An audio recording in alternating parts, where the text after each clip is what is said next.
ఇక నిన్న హంగ్ ఏర్పడిన ఆ 7 నియోజకవర్గాలకు సంబంధించి కూడా రిజల్ట్ కాంగ్రెస్ ఖాతాలో పడినట్టుగా కనపడతాం. సో పెద్ద ఎత్తున గొడవలు జరిగాయి. ఇరు పార్టీల మధ్య ఇక దాదాపు ఇక కొట్టుకోవడం, తన్నుకోవడం, ఇక రకరకాల విధ్వంసాలన్నీ సృష్టించిన తర్వాత లాటరీ పద్ధతిలో ఈ ఎన్నికని డిసైడ్ చేసినట్టుగా తెలుస్తూ ఉంది. ఇక కొంతమంది ఏడవడం, కొంతమంది రాళ్ళు ఇసేయడం, రకరకాల అంశాలు బీఆర్ఎస్ ముఖ్య నేతల మీద కూడా కేసులైన పరిస్థితి. సో ఈ హంగ్లో ఉన్న హస్తం హవా. మరో 7 మున్సిపాలిటీలు కాంగ్రెస్ ఖాతాలోకి. 92కు చేరిన అధికార పార్టీ చైర్మన్ల సంఖ్య. బీఆర్ఎస్కు దక్కిన ఇంద్రేశం మున్సిపాలిటీ అట. కేతనపల్లి, ఖానాపూర్ స్థానాల్లో మళ్ళీ వాయిదా పడిన ఎన్నికలట. ఇబ్రహీంపట్నం పాలకవర్గం ఎన్నికపై కోర్టు స్టే. కేతనపల్లి మున్సిపల్ ఎన్నికల్లో ఉద్రిక్తత. మంత్రి వివేక్ కాన్వాయ్పై బీఆర్ఎస్ దాడి. పార్కింగ్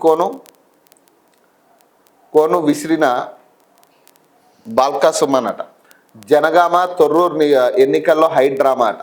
సో మొత్తం ఎక్కడికక్కడ ఇదే ఘోరమైన సిచ్యువేషన్స్. మరి బీఆర్ఎస్ వాళ్ళు, అధికార పార్టీ ఇరు వర్గాలు కూడా ఈ దాడికి దిగిన పరిస్థితి. అసలు ఈ ఎన్నికే ఒక రౌడీల రాజ్యంలో తయారైంది.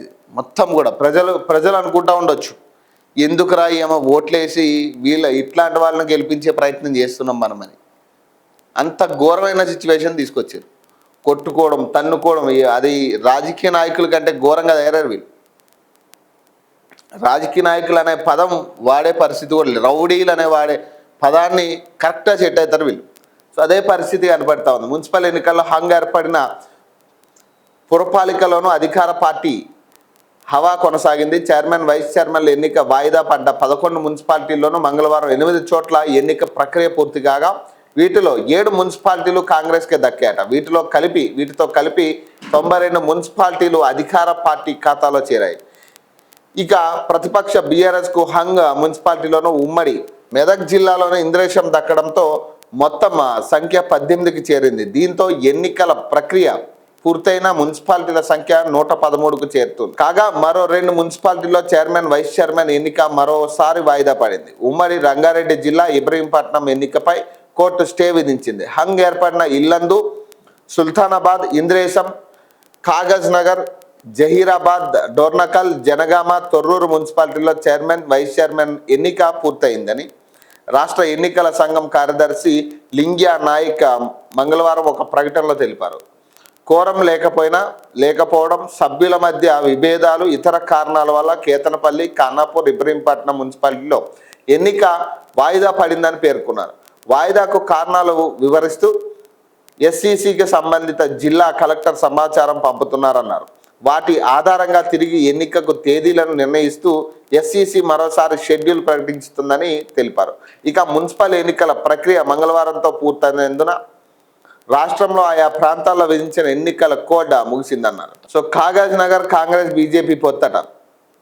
సో ఇది ఊహించని పరిణామం అనుకోవచ్చు. కాంగ్రెస్ బీజేపీ పార్టీ పొత్తు పెట్టుకోవడం అనేది ఎవరు ఊహించని పరిణామం. ఇది కొమరం భీం జిల్లా కాగజ్ నగర్ మున్సిపాలిటీని బీజేపీ పొత్తుతో కాంగ్రెస్ దక్కించుకుందట. ఇక్కడ బీజేపీ 2గా చీలిపోయి 3 కాంగ్రెస్కు, 2 సభ్యులు బీఆర్ఎస్కు మద్దతు పలికారు. దీంతో కాంగ్రెస్కు చెందిన షహీన్ సుల్తానా చైర్మన్గా ఎన్నికయ్యారు. అయితే వైస్ చైర్మన్గా ఎన్నికలో మరో బీజేపీ కౌన్సిలర్ బీఆర్ఎస్కు ఓటు వేయడంతో ఇద్దరికి సమానంగా ఓట్లు వచ్చాయి.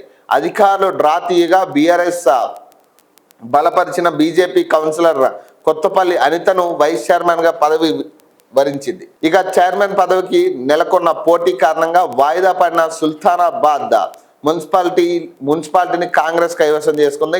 చైర్మన్గా బిరుదు రాధాకృష్ణ, వైస్ చైర్మన్గా అంతటి పుష్పలత ఎన్నికయ్యారట. దాదాపు ఎన్నిక 113 స్థానాల్లో ఫలితాలు ఇప్పటి వరకు బయటకు వచ్చాయి. ఈ ఎర్రవల్లి దయాకర్ పాప నిన్న భావోద్వేగానికి గురయ్యారు ఈ ఎన్నిక విషయంలో. దాదాపు అక్కడ కూడా తొర్రూరు విషయంలో కూడా చాలా గొడవలు జరిగాయి ఇరు పక్షాలకి.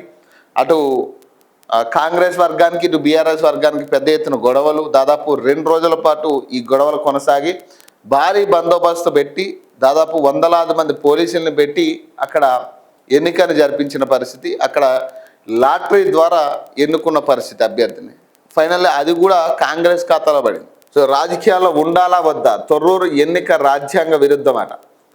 తానాలో కంటతడి పెట్టిన ఎర్రబల్లి దయాకర్ అట. రాజకీయాల్లో ఉండాలా వద్దా? మాజీ మంత్రి ఎర్రబల్లి దయాకర్ రావు కంటతడట. తొర్రూరు మున్సిపాలిటీ చైర్మన్ పదవి కాంగ్రెస్కు దక్కడంతో బీఆర్ఎస్ నేత మాజీ మంత్రి ఎర్రబల్లి దయాకర్ రావు కంటతడి పెట్టారు. ఈ ఎన్నిక నేపథ్యంలో శాంతి భద్రతలను చైర్మన్ వైస్ చైర్మన్ దృష్ట్యా ఎర్రబల్లి దయాకర్ని పోలీసులు అరెస్ట్ చేసి నరసింహులపేట ఠాణాకు తరలించారు. వైస్ చైర్మన్ ఎన్నిక పూర్తయిన అనంతరం విడుదల చేసే క్రమంలో పోలీస్ స్టేషన్ గేట్ లోపల నుంచి దయాకర్ విలేకరులతో మాట్లాడారు. రాష్ట్రంలో కాంగ్రెస్ ప్రభుత్వం దుర్మార్గపు రాజకీయాలు చేస్తుందని, ఇలాంటి రాజకీయాల్లో ఉండాలా తప్పుకోవాలా అని వాపోయారు. బీఆర్ఎస్కు స్పష్టమైన మెజార్టీ వచ్చినా చైర్మన్ పదవిని కాంగ్రెస్ హస్తగతం చేసుకోవడం రాజ్యాంగ విరుద్ధమని మండిపడ్డారు. రాత్రి బవళ్ళు కష్టపడిన బీఆర్ఎస్ కార్యకర్తలకు తాను ఏం సమాధానం చెప్పాలని భావోద్వేగానికి లోనయ్యారు. మరోవైపు తొర్రూరు మున్సిపాలిటీ బీఆర్ఎస్ ఇన్ఛార్జిగా ఉన్న ఎమ్మెల్సీ మధుసూదనాచారి అక్కడికి వెళ్లకుండా హనుమకొండలో ఆయన నివాసంలో సుబేదారి పోలీసులు హౌస్ అరెస్ట్ చేసిరట. ఇది ఆల్రెడీ ఊహించింది. ఎందుకంటే ఇప్పుడు ఒకటి, అధికార పార్టీకి ఎంతో కొంత అధికార బలం ఉంటుంది. సో దాన్ని ఉపయోగించే ఇప్పుడు ఏదైతే హంగు ఏర్పడిన చోట ఖచ్చితంగా కొనే ప్రయత్నం జరుగుతుంది. ఇది అందరికీ తెలిసిన విషయమే. సో ఇక్కడ కూడా చాలా రేర్గా జరుగుతుంది ప్రతిపక్షాలకి ఛాన్స్ దొరకడం. చాలా రేరుగా హంగు ఏర్పడిన చోట ఖచ్చితంగా 100% కూడా అధికార పార్టీ చేజిక్కించుకునే ఛాన్సెస్ ఎక్కువ ఉంటాయి. ఎందుకంటే ఇక్కడ వేరే కోణంలో పైసలు ఒక ఎత్తు అయితే, డబ్బులు ఇచ్చి కొనడం ఒక ఎత్తు అయితే, అధికారం విషయంలో నిధుల విషయంలో కూడా కొంత ప్రతిపక్ష పార్టీకి వెళ్తే మనకు వస్తాయో రావా అన్న ఆలోచనతో కూడా కొంతమంది అధికార పార్టీకి వెళ్ళే పరిస్థితి ఉంటుంది. సో ఇలాంటి కోణాలన్నీ కూడా ప్లస్ అవుతాయి అధికార పార్టీకి. ఇదే నేపథ్యంలో సో చాలామంది మనం గతంలో కూడా హంగు ఏర్పడిన మాటలో మన 2 రోజుల క్రితం కూడా మనం మాట్లాడుకున్నాం. హంగు వచ్చిన ప్రాంతాల్లో ఖచ్చితంగా కాంగ్రెసే చేజిక్కించుకునే పరిస్థితులు ఎక్కువ ఉంటాయి తప్పితే అక్కడ ఛాన్స్ చాలా తక్కువ ఉంటుంది ప్రతిపక్ష పార్టీలకి హంగు ఏర్పడిన పరిస్థితుల్లో చైర్మన్ పదవి కావచ్చు, వైస్ చైర్మన్ పదవులు రావడం అనేది. ఎక్కడంటే హంగు ఏర్పడిన చోట కీలకంగా వ్యవహరించిన బీఆర్ఎస్ పార్టీకి వచ్చే ఛాన్స్ ఉంటుందేమో. కానీ సో ఇప్పుడు బీజేపీ కాంగ్రెస్ పార్టీ పొత్తే కనపడతా ఉంది తప్పితే బీఆర్ఎస్ పార్టీతో కాంగ్రెస్ పార్టీ పొత్తు పెట్టుకున్న దాఖలాలు కనపడట్లేదు.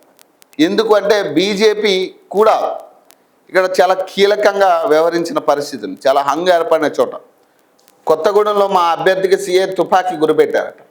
నామినేషన్ ఉపసంహరించుకోవాలని బెదిరించారట. ఎర్ర చొక్కా వేసుకుంటే పోలీసులు అడ్డుకుంటున్నారు. ఇది ప్రజాస్వామ్యమా, పోలీసుల రాజ్యమా? కూనంనేని సాంబశివరావు అంటున్నారు.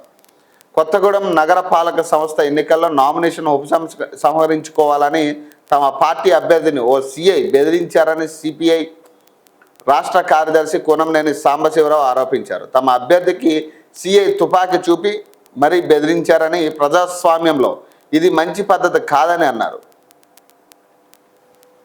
మగ్దుమ్ భవన్లో ఆయన మీడియాతో మాట్లాడారు. కొత్తగూడెంలో సిపిఐ అభ్యర్థిని ఒక సిఐ తుపాకీతో బెదిరించడం గమనార్హమన్నారు. ఎర్ర చొక్కా వేసుకుంటే పోలీసులు అడ్డుకుంటున్నారని, ఇదేమన్నా పోలీసుల రాజ్యమా అని నిలదీశారు. కొత్తగూడెంలో పోలీసులు అరాచకంగా వ్యవహరించారన్నారు. ఎర్ర చొక్కా వేసుకుంటే విప్పించారని, కేతనపల్లిలో ఎర్ర చొక్కా వేసుకున్న ఓటర్ను పోలింగ్ కేంద్రంలోకి అనుమతించలేదని ఆగ్రహం వ్యక్తం చేశారు. ప్రభుత్వానికి మద్దతు ఇచ్చినప్పటికీ ప్రజా వ్యతిరేక చర్యలకు పాల్పడితే మాత్రం సహించే ప్రసక్తే లేదన్నారు. కాంగ్రెస్ సిపిఐ మిత్రపక్షం అని చెప్పుకుంటున్నా ఎన్నికలు వస్తే పొత్తులు కుదరడం లేదని అన్నారు. భవిష్యత్తులో జరిగే ఎన్నికల్లోనైనా తప్పిదాలు జరగకుండా చూసుకోవాలని కాంగ్రెస్కు సూచించారు. కొత్తగా ఏర్పడిన కొత్తగూడెం మున్సిపాలిటీ కార్పొరేషన్కు తొలి మేయర్గా సిపిఐ కార్పొరేటర్ ఎన్నిక అవ్వడం పట్ల ప్రజలు హర్షం వ్యక్తం చేస్తున్నారు. యువకుడు ఆటో డ్రైవర్ అయిన గణేష్ను మేయర్ చేశామని కూనంనేని చెప్పారు. గతంలో సిపిఐ 20 స్థానాలు ఉంటే ఈ ఎన్నికలో 41 సీట్లు గెలుచుకున్నామని కూనంనేని చెప్పారు.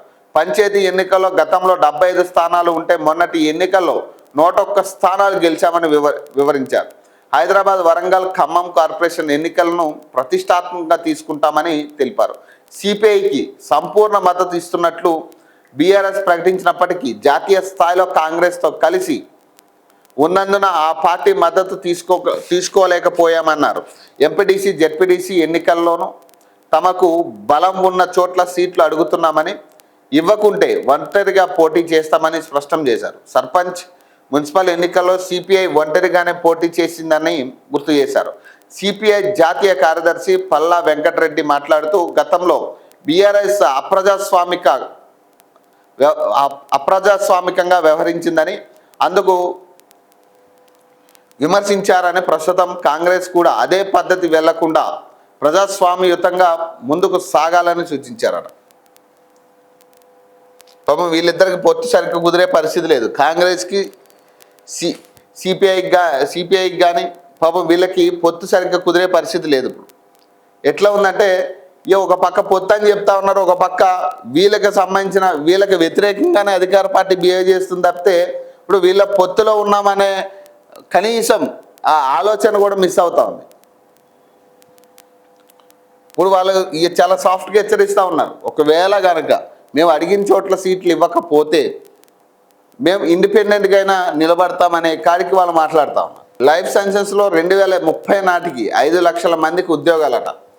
2030 నాటికి ఇది భవిష్యత్తు ల్యాబొరేటరీగా హైదరాబాద్ అట. శ్రీధర్ బాబు 7 రకాల క్యాన్సర్లను గుర్తించే కిట్ ఆవిష్కరణట. డేటా సెంటర్లకు ఏ రాయితీలు ఇస్తున్నారు, పక్క రాష్ట్రాల్లో అధ్యయనం చేయండి, ఉదారంగా భూపరిహారం ఇవ్వండి, కంపెనీల కోసం వేగంగా భూసేకరణట, మౌలిక సదుపాయాలు కల్పించడం ముఖ్యమట. అధికారులతో ముఖ్యమంత్రి రేవంత్ రెడ్డి అట. ఆవిష్కరణల కేంద్రం అట. జీవ విజ్ఞానం, ఔషధాలు, వైద్యంలో ప్రపంచ అగ్రగామిగా తెలంగాణ అట. ప్రజారోగ్యానికి ఉపయోగపడేలా ఆవిష్కరణట. బయో ఆసియా 2026 సదస్సులో సీఎం రేవంత్ రెడ్డి అట. ప్రొఫెసర్ బ్రూస్కు జినోవ్ వ్యాలీ అవార్డు ప్రదానమట. హైదరాబాద్లో ఓపెలా హెల్త్ కేర్ జీసీసీ ఏర్పాటుకు నిర్ణయం అట. ట్రైడెన్స్ హైదరాబాద్ డీసీసీ విస్తరణకు అంగీకారం అట.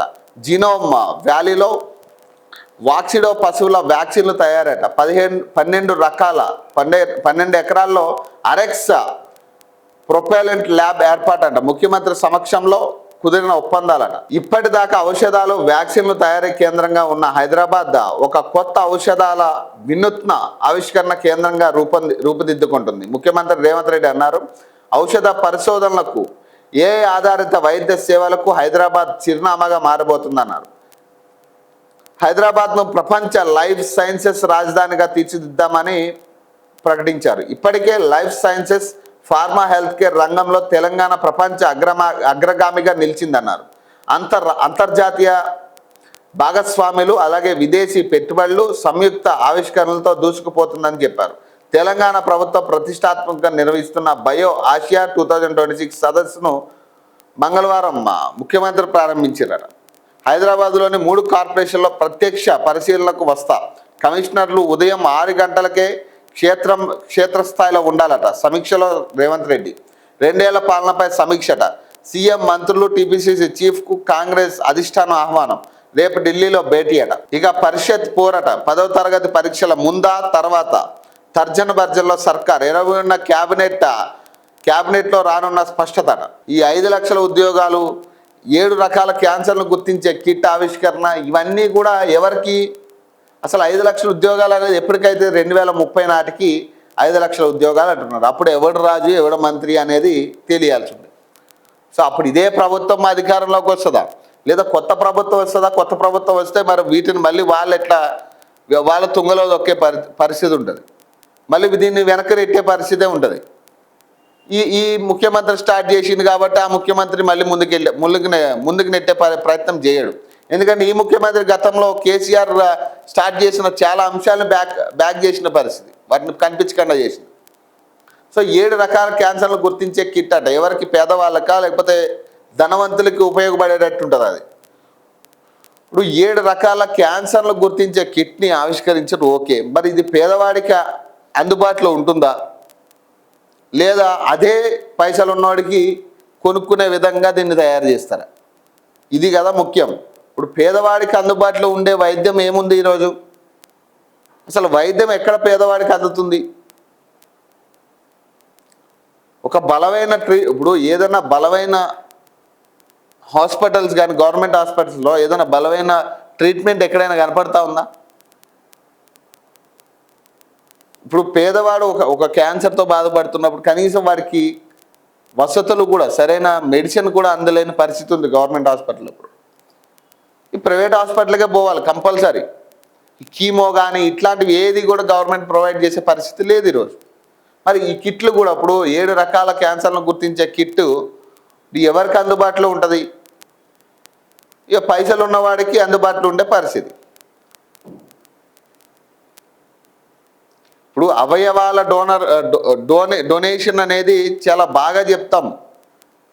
అవయవాల డొనేషన్ చేయాలని అదొక పుణ్యకార్యంగా మనం భావిస్తాం. కానీ పేదవాడికి ఎక్కడా కూడా అవయవాలు దొరికే పరిస్థితి లేదు ఈరోజు. కిడ్నీలు కానీ లివర్లు కానీ పేదవాడికి దొరికే పరిస్థితి లేదు. అవయవాల డొనేషన్ అనేది చాలా పుణ్యకార్యంగా మనం భావిస్తాం. దాన్ని కూడా దందా చేసిరు. ఇప్పుడు ఈ అవయవాల డొనేషన్ ఎవరికి దొరుకుతూ ఉంది? అవయవాలు ఎవరికి కావాలంటే వాడు పైసలు ఉంటే నెలలో పార్ట్ రెడీ. అదే లివరా, కిడ్నీయా, హార్టా ఏదైనా కానీ పైసలు ఉన్నాయని దగ్గర రెడీ. ఇక పైసలు లేకపోతే వాడు అట్లా అదే గవర్నమెంట్ హాస్పిటల్లో సచ్చిడే. ఎవడు పట్టించుకునే పరిస్థితి డోనర్ కూడా వచ్చే పరిస్థితి ఉండదు. ఇట్లాంటి సిచ్యువేషన్స్ ఉన్నప్పుడు మరి వీటిని కదా మనం అసలు ఏం జరుగుతుందని రెక్టిఫై చేయాల్సింది గవర్నమెంట్స్. పేదవాడికి వైద్యం దూరం అవుతా ఉంది కంప్లీట్గా. పేదవాడికి ఏదన్నా ఒక జబ్బు వచ్చిందంటే ఆ జబ్బుని వాడు ఇక మందులు దొరక్క ప్రైవేట్ హాస్పిటల్కి వెళ్ళాలంటే పైసలు లేక, గవర్నమెంట్ హాస్పిటల్లో సరైన ట్రీట్మెంట్ లేక వాడు అట్లా ఆ జబ్బుతో కుంగి జావాల్సిందే తప్పితే కనీసం ట్రీట్మెంట్ అనేది కనీసం గవర్నమెంట్ హాస్పిటల్ అవైలబిలిటీ లేదు. ఇప్పుడు లేదు నిమ్స్ కిమ్స్ లాంటి చోట్లకి వెళ్ళాలంటే వాడు హై లెవెల్ రికమెండేషన్ ఉంటే కానీ అక్కడ బెడ్ దొరకదు. ఇప్పుడు నిమ్స్లో బెడ్స్ ఉండవు, హై లెవెల్ రికమెండేషన్ కావాలి. ఈ పేదవాడికి హై లెవెల్ రికమెండేషన్ ఎవరు చేస్తాడు? స్ట్రెచ్చర్ల మీద ట్రీట్మెంట్లు చేసిన దాఖలాలు ఉన్నాయి నిమ్స్లో. మరి వీటన్నిటిని మనం మెరుగుపరచాలి కదా. కొత్త డేటా సెంటర్లు ఇచ్చామని చక్కలు గుర్తుకున్నాడు కాదు. ఈ డేటా సెంటర్ల వల్ల పేదలకు ఎంతమందికి ట్రీట్మెంట్ అందించగలుగుతున్నాం, మనం పేదలకు ఎంతమందికి వైద్యం అందుబాటులోకి తీసుకురాగలుగుతున్నాం, మెరుగైన వైద్యం చేయగలుగుతున్నాం. గవర్నమెంట్ హాస్పిటల్లో క్యూర్ కాని డిసీజెస్ ఏవైతే ఉన్నాయో చనిపోతూ ఉన్నారు పాపం. సరైన వైద్యం దొరక్క, ఖర్చు పెట్టుకోలేక, పైసలు లేని పరిస్థితుల్లో ఎక్కడైతే మెరుగైన వైద్యం దొరక్క చనిపోతూ ఉన్నారో అట్లాంటి పేదవాళ్ళకి ఏమైనా మనం మేలు చేసే పరిస్థితి ఉంటుందా? వాడు ప్రైవేట్ హాస్పిటల్కి వెళ్తే తల దాకట్టైనా పెట్టైనా కానీ వాడు పైసలు ఇవ్వాల్సిందే. వాడు ఎన్ని లక్షలంటే అన్ని లక్షలు ఇవ్వాల్సిందే ప్రైవేట్ హాస్పిటల్. మరి ఎందుకు గవర్నమెంట్ హాస్పిటల్ ఇంత ఘనం? మీరు ఆల్రెడీ హెల్త్ మినిస్టర్ ఉన్నాడు, హెల్త్కి ఒక డెస్క్ ఉంది, ఆరోగ్యశ్రీ అని రకరకాల పథకాలు ఉన్నాయి. మరి ఎందుకు సరైన మెరుగైన వైద్యం వాళ్ళకి ఇవ్వలేకపోతున్నాం? మరి ఇవి కదా ఫస్ట్ మనం ఈ ఆవిష్కరణల కంటే ముందు మనం చేయాల్సింది ఏంది? అసలు ఇవి ఎంతవరకు పేదవాడికి ఉపయోగపడతాయి? ఈ ఆవిష్కరణలు ఎంతవరకు పేదవాడికి ఉపయోగపడతాయి? ఇప్పుడు మన ధనికులకి ఉపయోగపడితే, ఇప్పుడు మనలాంటి వాళ్ళకి ఉపయోగపడతాయి అంటే మీలాంటి వాళ్ళకి ఉపయోగపడతాయని దీన్ని క్రియేట్ చేయడం కాదు కదా. అసలు నిజమైన పేదవాడికి ఉపయోగపడతాయా లేవా అనేది క్లియర్గా మీరు చెప్పాలి, మెన్షన్ చేయండి. లేదా వచ్చిన వాళ్ళతో మీరు డీల్ కుదిరించుకోండి. ప్రతి నెల ఇదిగో ఇంత % పేదరికం ఉంది మా తెలంగాణలో, ఇంతమందికి మీరు వైద్యం ఫ్రీగా అందించగలగాలి, లేదా ఇంతమందికి మీరు మెడిసిన్స్ ఫ్రీగా సప్లై చేయాలి, ఇన్ని గవర్నమెంట్ హాస్పిటల్స్ ఉన్నాయి తెలంగాణలో, ఇన్ని గవర్నమెంట్ హాస్పిటల్స్కి మీరు ఫ్రీగా మెడిసిన్ సప్లై చేయండి అనే రూల్ పెట్టండి. మీరు గవర్నమెంట్లో ఉన్నప్పుడు మీరు ఆటోమేటిక్గా మీరు డిసైడింగ్ ఫ్యాక్టర్. అక్కడ రూల్ చేయాల్సింది మీరు, రూల్స్ పెట్టాల్సింది మీరు. ఇప్పుడు వాళ్ళ కాళ్ళ మీద పడాల్సిన గతి మనకు లేదు. ఇప్పుడు 5 లక్షల ఉద్యోగాలు వచ్చినా ఒకటే, లేకపోయినా ఒకటే. ఇప్పుడు ఆల్రెడీ యువతకి అది ఏం చేయాలో తెలియని పరిస్థితికి తీసుకెళ్ళిపోయాం ఆల్రెడీ. ఇప్పుడు 5 లక్షల ఉద్యోగాలు 2030 నాటికి వస్తాయి కాబట్టి అప్పటి వరకు వీళ్ళందరూ కూడా ఎగ్జామ్లు రాస్తూ కూర్చోరు కదా, ఏదో ఉద్యోగం చేసుకోవాల్సిందే. ఇప్పుడు హైలైట్ చేసేది కూడా ఏంది, ఉద్యోగాలను హైలైట్ చేస్తామని 5 లక్షల మందికి ఉద్యోగాలు.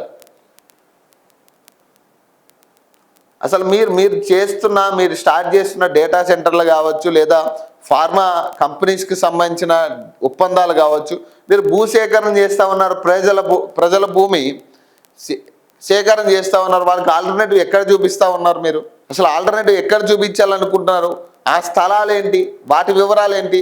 అసలు అవి కదా మీరు అనౌన్స్ చేయాల్సింది. ఇప్పుడు స్థలాలు తీసేసుకుని రేపు వాళ్ళని పొమ్మంటే ఎట్లా? వాళ్ళకి ఇవ్వాల్సిన ఫలాలు కూడా ఇచ్చే పరిస్థితి ఉండదు. వాళ్ళు మళ్ళీ ఇదే గవర్నమెంట్ల చుట్టూ తిరగాల్సిన పరిస్థితి ఆ డాక్యుమెంట్స్ పట్టుకుని. ఇట్లా మా దగ్గర స్థలం తీసుకున్నారు, మాకేమీ ఆల్టర్నేటివ్ కేటాయించలేదు అని చెప్పి మళ్ళీ అన్ని ప్రభుత్వ ఆఫీసుల్లో తిరగాల్సిన పరిస్థితి వస్తుంది. చెత్త కనిపిస్తే అంతేనట. 3 కార్పొరేషన్ల ప్రత్యక్ష పరిశీలనకు వస్తా. కమిషనర్లు ఉదయం 6 గంటలకే క్షేత్రస్థాయిలో పర్యటనలు చేయాలట. హైదరాబాద్లో శుభ్రతకు ప్రాధాన్యత ఇవ్వాలట. ఇప్పుడు బహుళ అంతస్తుల పార్కింగ్, స్కైవాక్ మార్కెట్లు పరిశీలించాలంట. పురపాలక శాఖ సమీక్షలో సీఎం రేవంత్ రెడ్డి అంటున్నాడు. ఇప్పుడు వాస్తవంగా హుటాహుటిన ఇప్పుడు ఎన్నికలు ఉన్నాయి కాబట్టి ఉదయం 6 గంటలకి మీరు క్షేత్రస్థాయిలో పర్యటించాలని చెప్పి పెద్ద ఈ సమీక్షల్లో ఏం మాట్లాడతారని మనకు అర్థమవుతుంది. కానీ ఇక్కడ విషయం ఏంటంటే అది ముందు నుంచి ఉండాలి. మీరు 2 ఏళ్ళు అవుతుంది, 2 ఏళ్ళ నుంచి ఎప్పుడైనా జిహెచ్ఎంసీ ఈ నీట్నెస్ గురించి కానీ లేదా బిల్డింగ్ల పరిశీలన గురించి కానీ ఏనాడైనా మాట్లాడిరా? ఏనాడైనా 2 ఏళ్లలో మూడో సంవత్సరం గడుస్తూ ఉంది. ఎప్పుడైనా ఇప్పటి వరకు కూడా ఎప్పుడైనా కానీ మాట్లాడిరా? ఇప్పుడు ఎన్నికలు వస్తున్నాయి, జిహెచ్ఎంసీ ఎన్నికలు వస్తున్నాయి కాబట్టి మీరు ఇక అధికారులందరినీ అలర్ట్ చేస్తున్నట్టుగా ఒక సీన్ క్రియేట్ చేయాలి. మళ్ళీ ఇక్కడ కొత్తగా ప్రజలను మభ్యపెట్టే ప్రయత్నం చేయాలి. ఆల్రెడీ ఇప్పుడు బేసిక్ ఇప్పుడు గెలిచిన ఎన్నిక కూడా మీరు మేమేదో గెలిచామని చెప్పుకోవడానికి కూడా లేదు. ఇక్కడ ఎన్నో నానా తంటాలు పడితే ఎన్నిక గెలవడం జరిగింది. ఆ పార్టీ నుంచి కొంతమందిని, ఇక్కడ ఆశావాహుల్ని కొంతమందిని, లేదా ఇండిపెండెంట్లకు కొంతమందిని, అందరినీ వేసుకుంటే తప్పితే మనకు మెజార్టీ ఫిగర్ రాలే. చాలా చోట్ల కనీసం హంగ్ ఏర్పడే పరిస్థితులు, టై అయిన పరిస్థితులు వచ్చినాయి. అక్కడ కూడా మనం ఎన్నో ప్రలోభాలు పెట్టి, పైసలు పెట్టి వాళ్ళని ఒప్పించి ఆ పార్టీ నుంచో ఈ పార్టీ నుంచో ఏదో పార్టీ సపోర్ట్ తీసుకుంటే కానీ ఇప్పుడు సక్రమంగా మన రిజల్ట్ బయటికి రాలే. ఇంకా దాదాపు ఇంకా 4-5 స్థానాలకు ఇంకా రిజల్ట్ పెండింగ్లోనే ఉంది. అక్కడ మళ్ళీ ఇప్పుడు ఎవరైతే ఇండిపెండెంట్లతోనో లేకపోతే ప్రతిపక్ష పార్టీలతోనో డీలింగ్ చేసుకుని వాళ్ళకి పైసల లేకపోతే పదవుల ఏదో ఒకటి మభ్యపెట్టి మళ్ళీ వాళ్ళు కూడా లాక్కుని మనం ఫిగర్ మంచిగా వేసుకోవచ్చు. 93 స్థానాలు 83 స్థానాలని వేసుకోవచ్చు. అంతే తప్పితే ఎక్కడ కూడా మెజారిటీ ఆఫ్ ది పీపుల్ తీర్పు ఇచ్చిన పరిస్థితి లేదు. ఎందుకంటే 70% మాత్రమే పోలింగ్ నమోదైంది. ఆ 30%లో మిమ్మల్ని వ్యతిరేకించి ఓటేయలేదా? అసలు ఓటే వేస్ట్ అని బయటకు వదిలేసిరా వాళ్ళు ఆ 30%లో అనేది మనకు అర్థం చేసుకోవచ్చు. మరి ఆ 30% మంది కూడా మనం డిసైడింగ్ ఫ్యాక్టర్ కింద తీసుకోవచ్చు కదా. ఇప్పుడు ఆ 30% మంది మీ మీద వ్యతిరేకతతో ఓటేయలేదా? అసలు ఈ రాజకీయం వద్దు, అసలు ఎవరికి ఓటేనని వదిలేసిర్రా?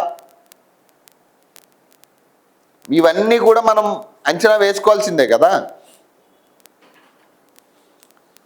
రాజధానిలోని 3 నగర పాలక సంస్థల పరిధిలో పరిశుభ్రతకు పెద్దపీట వేయాలని సీఎం రేవంత్ రెడ్డి అధికారులను ఆదేశించారట. హైదరాబాద్, సైబరాబాద్, మల్కాజ్గిరి కార్పొరేషన్ల కమిషనర్లను ఉదయం 6 గంటలకే క్షేత్రస్థాయిలో పర్యటించాలని చెప్పారు. తాను ప్రత్యక్ష పరిశీలనకు వస్తానని, చెత్త కనిపిస్తే ఊరుకోబోనని హెచ్చరించారట. విధుల్లో నిర్లక్ష్యంగా వ్యవహరిస్తే సహించేది లేదన్నారు. పురపాలక పట్టణాభివృద్ధి శాఖపై మంగళవారం ఆయన సచివాలయంలో సమీక్ష నిర్వహించారట. పట్టణాల ఆదాయం పెంపునకు పలు సూచనలు చేశారు. ప్రధాన కూడళ్లు, ఇతర ప్రాంతాల్లో స్మార్ట్ పోల్స్ ఏర్పాటు చేయాలని ఆదేశించారు. వీటిపై సీసీ కెమెరాలు, ప్రకటన బోర్డులు, ఎలక్ట్రిక్ స్క్రీన్లు ఏర్పాటు చేయాలని చెప్పారు. నగరంలోని పలు ప్రాంతాల్లో ప్రైవేటు భూముల్లోనూ బహుళ అంతస్తులు పార్కింగ్, స్కైవాక్ మార్కెట్లకు ఉన్న అవకాశాలను పరిశీలించాలన్నారు. హైదరాబాద్ మహానగరంలో పెద్ద మొత్తంలో ప్రకటనల బోర్డులను కనిపిస్తున్న ఆశించిన ఆదాయం రాకపోవడంపై సీఎం అధికారులను ప్రశ్నించారట. ముంబై, అహ్మదాబాద్, బెంగళూరులో పర్యటనల ద్వారా వచ్చే ఆదాయాన్ని నగరంలో వస్తున్న రాబడిని పోల్చి చూడాలని ఆదేశించారు. ప్రభుత్వ ఆదాయానికి గండి కొట్టేలా వ్యవహరిస్తున్న ప్రకటనదారులపై కఠిన చర్యలు తీసుకోవాలని సూచించారు. ప్రభుత్వ కార్యక్రమాలు, సంక్షేమ కార్యక్రమాలు ప్రకటనలకు 10% బోర్డులు కేటాయించాలని స్పష్టం చేశారు. ఆదాయం సమకూర్చే మార్గాలపై అధికారులు ముఖ్యమంత్రికి ప్రజెంటేషన్ ఇచ్చారు. దాన్ని పరిశీలించిన ఆయన పలు సూచనలు చేశారు. 3 నగరపాలక సంస్థలతో పాటు రాష్ట్రంలో అన్ని పట్టణాలు, నగరాల్లో వీధి దీపాల నిర్వహణకు యూనికోడ్ పద్ధతిని అనుసరించాలని ఆదేశించారు. 3 నగరపాలక సంస్థల పరిధిలో పార్కుల వివరాలు సేకరించాలి, వాటి అభివృద్ధిపై ప్రత్యేక దృష్టి సారించాలని చెప్తున్నారు. అది సో 23న క్యాబినెట్ ముందుకట. హైదరాబాద్లో ప్రకటనల ద్వారా ఆదాయాన్ని పెంచుకునేందుకు ఉన్న అవకాశాలపై పురపాలక శాఖ అధికారులు ప్రతిపాదనలు సిద్ధం చేశారు.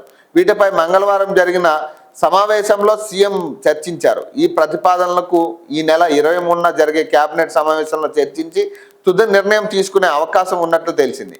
క్యాబినెట్ ఆమోదం పొందితే హోర్డింగులు, వ్యాపార ప్రకటనలపై పురపాలక శాఖ నూతన మార్గదర్శకాలను జారీ చేసే అవకాశం ఉన్నట్టు సమాచారం అట.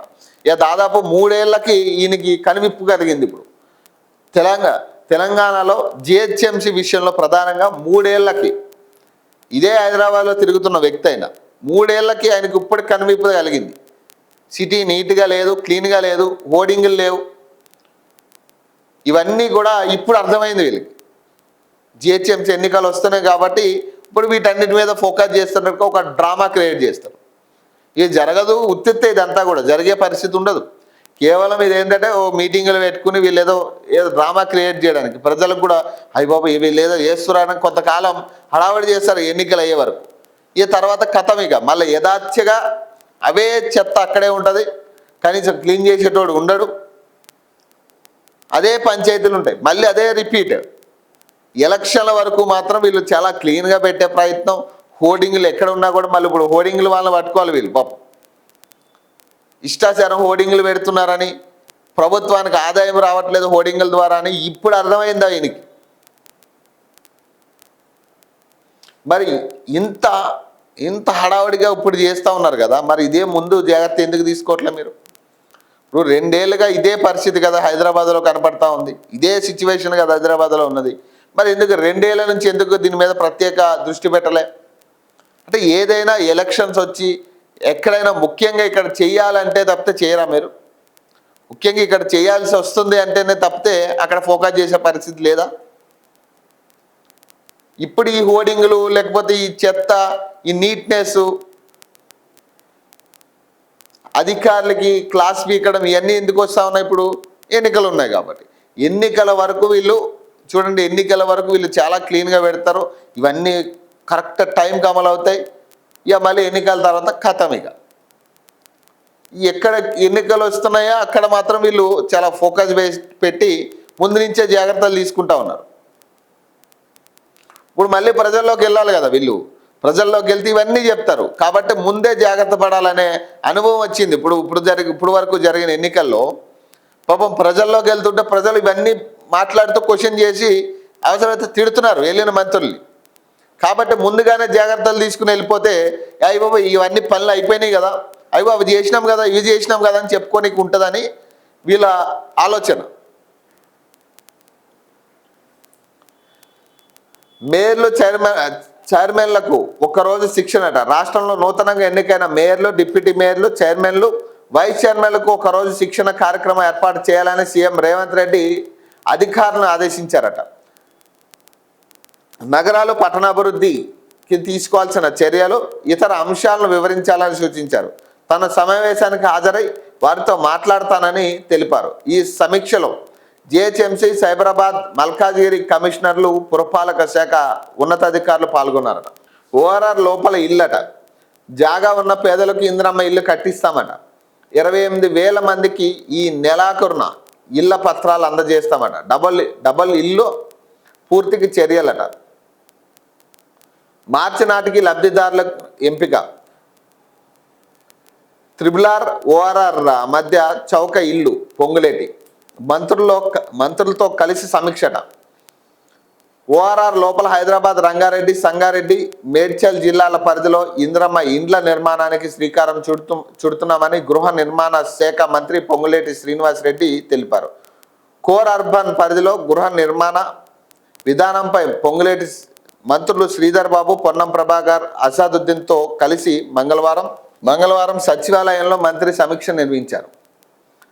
కోర్ పరిధిలో మార్చి నాటికి ఇందిరమ్మ లబ్ధిదారుల ఎంపిక పూర్తి చేస్తామని ప్రకటించారు. మురికివాడల్లో ఇందిరమ్మ ఆదర్శ కాలనీలట. ఇందిరమ్మ ఇళ్ల నిర్మాణానికి స్థలాల సేకరణ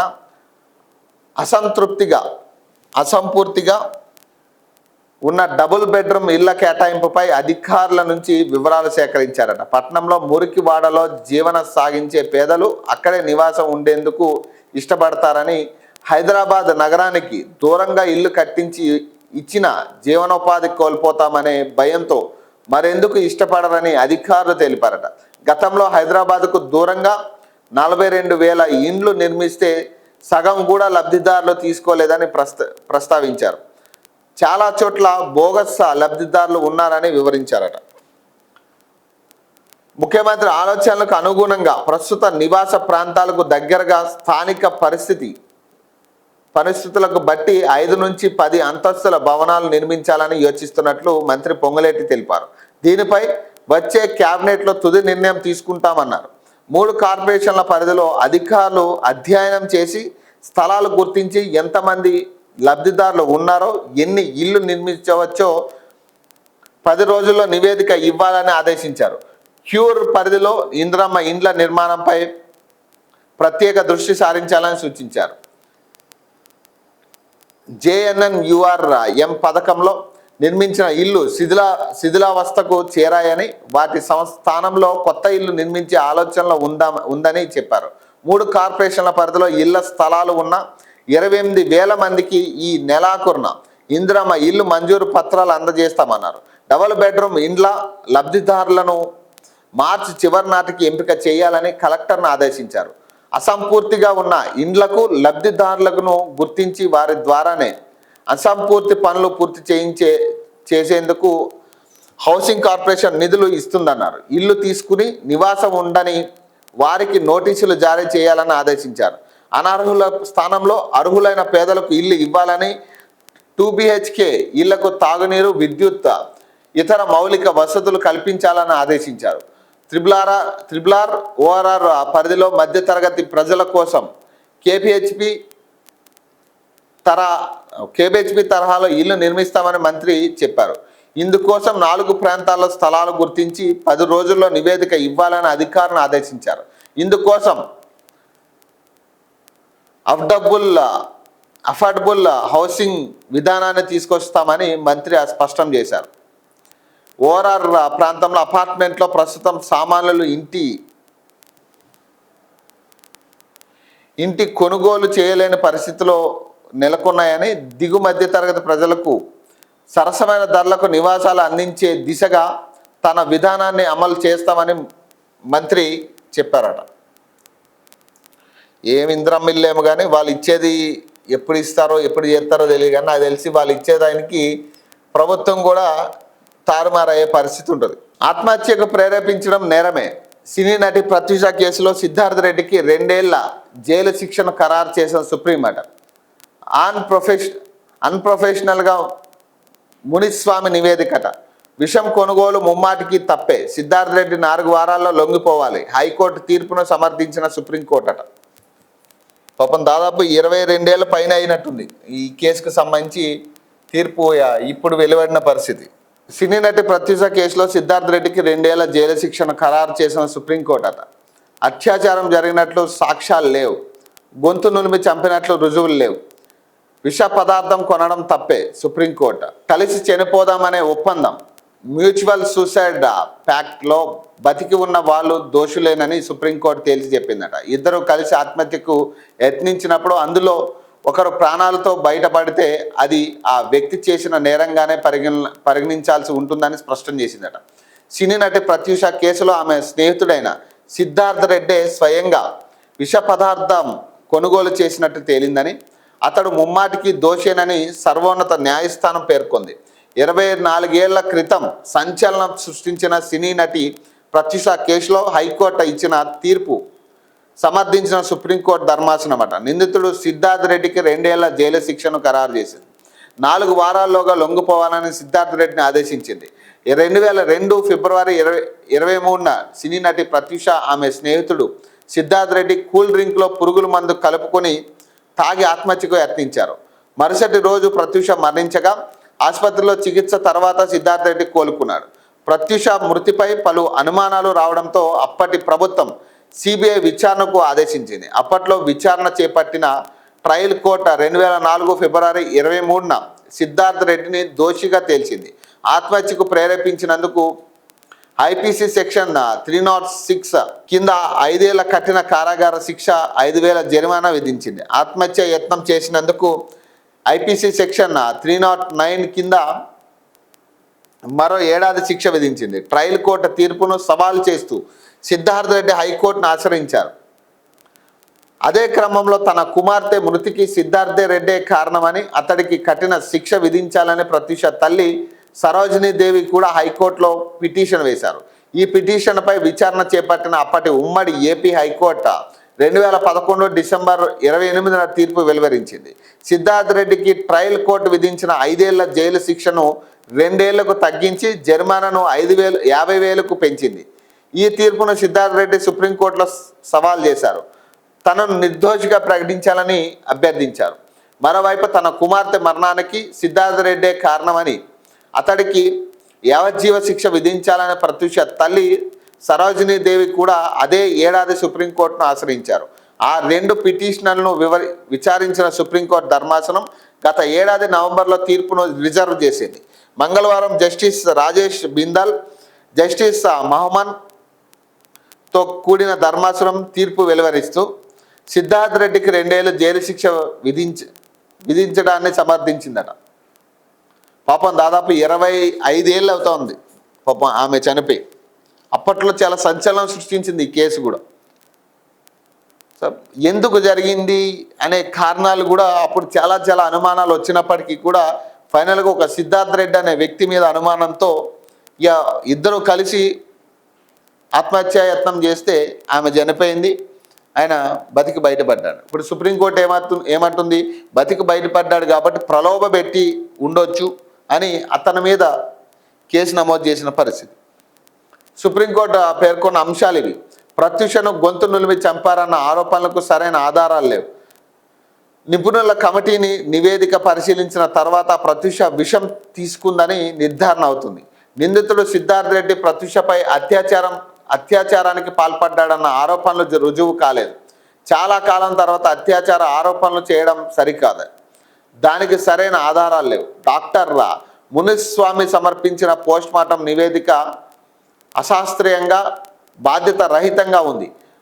ఆయన తీరు అన్ప్రొఫెషనల్గా ఉంది. నివేదికను అధికారికంగా సమర్పించక ముందే అసంతృప్తి సమాచారాన్ని మునిస్వామి బహిర్గతం చేశారు. కేసు దారి మళ్ళడానికి ఇదే కారణం. హైదర్గూడలోని రేవతి ఏజెన్సీలో పనిచేస్తున్న సేల్స్మెన్ అనిల్ PW34 వద్ద నువఖ్రాన్ అనే విషయాన్ని నిందితుడు కొన్నాడు. హిమాయత్ నగర్లోని ఫుడ్ వరల్డ్లో ఉన్న ఆనందరావు PW35 వద్ద చాక్లెట్ కత్తి సేకరించాడు. ఈ కేసులో పరిస్థితుల ప్రభావం, సాక్ష్యాలు స్పష్టంగా నిందితుడికి వ్యతిరేకంగా ఉన్నాయి. కూల్ డ్రింక్లో ఏదో కలిపామని, అది ప్రమాదవశాత్తు జరిగిందన్న వాదనను తిరస్కరిస్తున్నామట. విషం కొన్నది సిద్ధార్థ్ రెడ్డి అని సాక్ష్యాలతో రుజువు అయింది. ఆత్మహత్యకు ప్రేరేపించడం నేరమే. ఇద్దరు పరస్పర అంగీకారంతో ఆత్మహత్య చేసుకోవాలని నిర్ణయించుకున్నప్పుడు అందులో ఒకరు చనిపోయి మరొకరు బతికితే చట్ట ప్రకారం బతికి ఉన్న వ్యక్తి ఆ మరణానికి బాధ్యుడవుతాడు. మునుస్వామి నివేదిక అన్ప్రొఫెషనల్ అట. డాక్టర్ మునుస్వామి విచారించకపోవడం వల్ల ఈ కేసులో స్పష్టత లోపించిందని ప్రత్యూష తల్లి తరపు న్యాయవాది ధర్మాసనం దృష్టికి తీసుకెళ్లారు. ప్రత్యూష గొంతు పిసికి చంపినట్లుగా ఆధారాలు ఉన్నాయని మునుస్వామి నివేదికలో ఉందని గుర్తు చేశారు. ఈ క్రమంలో ధర్మాసనం తీవ్రంగా స్పందించి డాక్టర్ మునుస్వామిని విచారించాల్సిన అవసరం లేదని కోర్టు భావిస్తుంది. ఎందుకంటే ఆయన ఇచ్చిన నివేదికను 3 సభ్యులు నిపుణుల కమిటీ, ఎయిమ్స్ కమిటీ పూర్తిగా తప్పుబట్టాయి. ఇది గొంతు పిసికి చంపిన కేసు కాదు, విష ప్రయోగం వల్ల జరిగిన మరణమని అవి స్పష్టం చేశాయి. డాక్టర్ మునుస్వామి అన్ప్రొఫెషనల్గా వ్యవహరించారని ధర్మాసనం పేర్కొంది.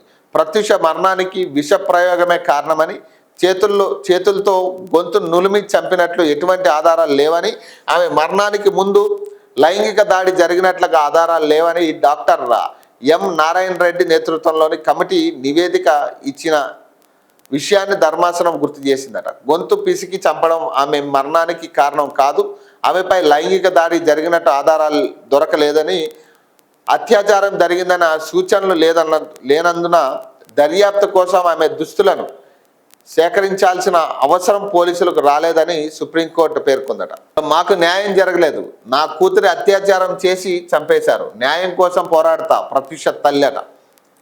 సుప్రీంకోర్టు తీర్పును ప్రత్యూష తల్లి సరోజిని స్వాగతించారు. అయితే తమకు పూర్తి స్థాయిలో న్యాయం జరగలేదని, దోషికి యావజ్జీవ శిక్ష పడుతుందని ఆశించానని, ఆ దిశగా ఉత్తర్వులు రాలేదని అసంతృప్తి వ్యక్తం చేశారు. డాక్టర్ మునుస్వామి ఇచ్చిన రిపోర్ట్ను పోలీసులు న్యాయస్థానం పరిగణలోకి తీసుకొని ఉంటే ఖచ్చితంగా దోషులకు కఠిన శిక్ష పడి ఉండేదని అభిప్రాయపడ్డారు. నా కూతురు ఆత్మహత్య చేసుకోలేదు, అత్యాచారం చేసి చంపేశారు, దోషికి యావజ్జీవ శిక్ష పడి ఉంటే మా అమ్మాయి ఆత్మకు శాంతి కలిగేదని, 24 ఏళ్లుగా నాది ఒంటరి పోరాటం. మెడికో లీగల్ కేసు కింద ప్రత్యూష ఆసుపత్రిలో చేరినప్పుడు ఆమె ధరించిన దుస్తులు భద్రపరచాల్సిన ఉండగా తగలబెట్టామని చెప్పారు. డబ్బు, అధికారం, పరపతిని ఉపయోగించి సాక్ష్యాలను నాశనం చేశారు. గాంధీ ఆసుపత్రి మార్చిలో నిర్జీవంగా పడి ఉన్న ప్రత్యూష మెడపై పంటి ఘాట్లు గమనించి డాక్టర్ను అడిగితే చికిత్స చేసేటప్పుడు జరిగినవని బదులిచ్చారు. ప్రత్యూషపై అత్యాచారం జరిగిందని మునిస్వామి నివేదిక వెల్లడించిన పక్కన పెట్టేశారు. నెల గడిచిన తర్వాత 3 వైద్యులతో త్రిసభ్య కమిటీ వేశారు. వాళ్ళు ఇచ్చిన రిపోర్ట్ను మాత్రమే ఇప్పటిదాకా కోర్టులకు సమర్పిస్తున్నారు. కనీసం పోస్ట్ మార్టం చేసినప్పటికీ వీడియోలు, ఫోటోలను బయట పెట్టలేదు. సుప్రీంకోర్టు తీర్పు కాపీ చదివిన తర్వాత మా న్యాయవాది సలహాతో ముందుకు వెళ్తాను. నా కుమార్తె చావుకు కారణమైన వారికి తగిన శిక్ష పడే వరకు పోరాటం కొనసాగిస్తా అని పేర్కొన్నారట. ఆమె చాలా బలంగా నమ్ముతా ఉంది. అక్కడ అత్యాచారం చేశారు, అత్యాచారం చేసి చంపేశారని ఆమె తల్లి చాలా బలంగా నమ్ముతా ఉంది. మరి ఆమె చాలా అనుమానాలు కూడా వ్యక్తం చేస్తూ ఉంది. ఏదైతే సజీవంగా పడి ఉన్న, ఏదైతే గాంధీ హాస్పిటల్లో సజీవంగా పడి ఉన్నప్పుడు తన ఒంటి మీద, మెడ మీద పంటిఘాట్లు ఉన్నాయని, అవి నేను క్వశ్చన్ చేస్తే డాక్టర్లు అవి ట్రీట్మెంట్ చేస్తున్నప్పుడు జరిగినాయి అని బదులిచ్చారని చెప్పి, కనీసం ఆ పోస్ట్ మార్టం చేసిన వీడియోను కూడా బయట పెట్టలేదని, ఈ విషయం జరిగిన నెల రోజుల తర్వాత త్రిసభ్య కమిటీ వేసి అప్పుడు వాళ్ళు ఇచ్చిన నివేదిక ఆధారంగానే ఇప్పటి వరకు తీర్పులు వస్తున్నాయని, సో దీన్ని స్వాగతిస్తున్నప్పటికీ కూడా ఖచ్చితంగా ఇక్కడ ఏదో ఒక లోపం ఉందని చెప్పి ఆమె ఇంకా పోరాడతానని చెప్తా ఉందండి. 9 నెలల్లో ఫ్యూచర్ సిటీ మాస్టర్ ప్లాన్ అట. సమగ్ర మాస్టర్ ప్లాన్ 2047 కోసం గ్లోబల్ టెండర్లట. మార్చి 16న టెండర్లు ఓపెన్ అట. రాష్ట్ర ప్రభుత్వం ప్రతిష్టాత్మకంగా నిర్మిస్తున్న భారత్ ఫ్యూచర్ సిటీ సమగ్ర మాస్టర్ ప్లాన్ 9 నెలల్లో సిద్ధం కానుంది. ఇందుకు సంబంధించిన ప్రక్రియను ప్రభుత్వం మొదలుపెట్టింది. హైదరాబాద్ నగర శివార్లోని అమంగల్, ఇబ్రహీంపట్నం, కందుకూరు, కట్టల్, మహేశ్వరం, మంచాల, యాచారం మండలంలోని 74 గ్రామ పంచాయతీలు, 56 రెవెన్యూ గ్రామాలు పరిధిలోని 765.28 చదరపు కిలోమీటర్ల ప్రాంతంలో ఫ్యూచర్ సిటీ అథారిటీని ఏర్పాటు చేసింది. ఫ్యూచర్ సిటీ పరిధిలో 1.80 లక్షల ఎకరాల విస్తీర్ణంలో భూములు ఉన్నాయి. ఇందులో దాదాపు 15,000 ఎకరాలను ప్రభుత్వం ఇప్పటికే సేకరించింది. మరో 15,000 ఎకరాలు అటవీ ప్రాంతంలో సైట్ సఫారీ, ఇతర ఎకో టూరిజం పార్కులు ఏర్పాటు చేసేందుకు ప్రణాళికలు సిద్ధం చేసింది. ఫ్యూచర్ సిటీని ప్రణాళికబద్ధంగా అభివృద్ధి చేసేందుకు సరికొత్త మాస్టర్ ప్లాన్ను కూడా ప్రభుత్వం రూపొందిస్తుంది. కోర్ ప్రాంతంలో అంటే 30,000 ఎకరాల్లో ప్రాథమిక మాస్టర్ ప్లాన్ను, డిపిఆర్ తయారీ బాధ్యతలను సింగపూర్కు చెందిన ప్రముఖ కన్సల్టెన్సీని సంస్థ సుర్భానా జురాంగ్ సంస్థకు అప్పగించింది. ఇప్పుడు తాజాగా మొత్తం ఫ్యూచర్ సిటీ అథారిటీ పరిధి అంటే 74 గ్రామ పంచాయతీల్లోని 765.28 చదరపు కిలోమీటర్ల పరిధిలో మాస్టర్ ప్లాన్ 2047ని రూపొందించేందుకు కసరత్తు మొదలుపెట్టింది. ఇందులో భాగంగా అర్హత కలిగిన కంపెనీల నుంచి ప్రతిపాదనలు కోరుతూ ప్రభుత్వ గ్లోబల్ టెండర్లు పిలిచింది. Bharat future city vision and comprehensive master plan 2047 కోసం రిక్వెస్ట్ ఫర్ ప్రపోజల్ జారీ చేసింది. ఆసక్తి గల పార్టీలు తమ ప్రతిపాదనలతో ముందుకు రావాలని నోటిఫికేషన్లో కోరింది. ఈ మేరకు ఈ నెల 25 వరకు డాక్యుమెంటేషన్ డౌన్లోడ్ చేసుకునేందుకు అవకాశం కల్పించింది. సాంకేతిక ఆర్థిక బిడ్ల దాఖలకు మార్చి 12న సాయంత్రం 5 గంటల వరకు గడువు విధించింది. బిడ్లు మార్చి 16న తెరుస్తామని నోటిఫికేషన్లో ప్రభుత్వం వెల్లడించింది. ఇదిలా ఉంటే మొత్తం ఈ ప్రక్రియను 9 నెలల్లో పూర్తి చేయాలని ప్రభుత్వం భావిస్తుంది. నిర్ణీత కాలంలో మాస్టర్ ప్లాన్ అమల్లోకి తీసుకువచ్చేందుకు ప్రయత్నిస్తున్నట్లు ప్రభుత్వ వర్గాలు చెబుతున్నాయట. మోహన్ బాబుకు హైకోర్టులో చుక్కెదురట. కిడ్నాప్ కేసులో అరెస్ట్ నుంచి రక్షణకు నిరాకరణ. క్వాష్ పిటిషన్పై విచారణ మార్చి 3కు వాయిదాట. మోహన్ బాబు యూనివర్సిటీ ఛాన్సలర్ సినీ నటుడు మోహన్ బాబు హైకోర్టులో చుక్కెదురైంది. విద్యార్థి నాయకుల కిడ్నాప్ కేసులో అరెస్టు నుంచి రక్షణ కల్పించేందుకు న్యాయస్థానం నిరాకరించింది. విద్యార్థి నాయకుల కిడ్నాప్నకు ముందు తర్వాత కూడా కేసులో ప్రధాన నిందితుడు వర్సిటీ పిఆర్ఓ సతీష్తో పిటిషనర్ ఫోన్లో మాట్లాడారని, మెసేజ్లు కూడా చేసుకున్నారని పోలీసులు చెబుతున్నారని గుర్తు చేసింది. ఫోన్ కాల్స్తో పాటు మెసేజ్లను విశ్లేషించి ఫోరెన్సిక్ ల్యాబొరేటరీ నివేదిక అందజేయాల్సి ఉందని పేర్కొంది. ఈ దశలో మధ్యంతర ఉత్తర్వులు ఇవ్వలేమని స్పష్టం చేసింది. అరెస్టుతో పాటు ఎఫ్ఐఆర్ ఆధారంగా తదుపరి చర్యలు నిలుపుదల చేస్తూ మధ్యంతర ఉత్తర్వులు ఇవ్వాలన్న మోహన్ బాబు అభ్యర్థనను హైకోర్టు తోసిపుచ్చింది. అనుబంధ పిటిషన్ను కొట్టివేసింది. వాణిజ్యంపై లోతైన విచారణ జరుపుతున్నామని పేర్కొంటూ క్వాష్ పిటిషన్పై విచారణ మార్చి 3కి వాయిదా వేసింది. ఈ మేరకు హైకోర్టు న్యాయమూర్తి జస్టిస్ వెంకట జ్యోతిర్మయి మంగళవారం ఉత్తర్వులు ఇచ్చిందట. ఒక్కసారి లోపలికి పంపిస్తే అన్నీ సెట్ అవుతాయి. ఇది ఏంటంటే కొంచెం డబ్బు మదం, అహంకారం ఇట్లాంటివన్నీ పాపం ఆయనకి ఎక్కువైపోయి ఇక ఇష్టారాజ్యం, గతంలో ఒక జర్నలిస్ట్ మీద దాడి చేయడం, ఇట్లాంటివన్నీ కూడా కొంచెం మతి భ్రమించి చేసే పనులు, అహంకారం అడ్డొచ్చి నేనే తోపు అనే ఫీలింగ్లో ఇవన్నీ జరుగుతూ ఉంటాయి. ఒక్కసారి లోపలికి పంపించిన తర్వాత అన్ని సెట్ అయిపోతాయి. మంత్రి వివేక్ ఖాన్వాయ్పై బాల్కా సుమన్ దాడట.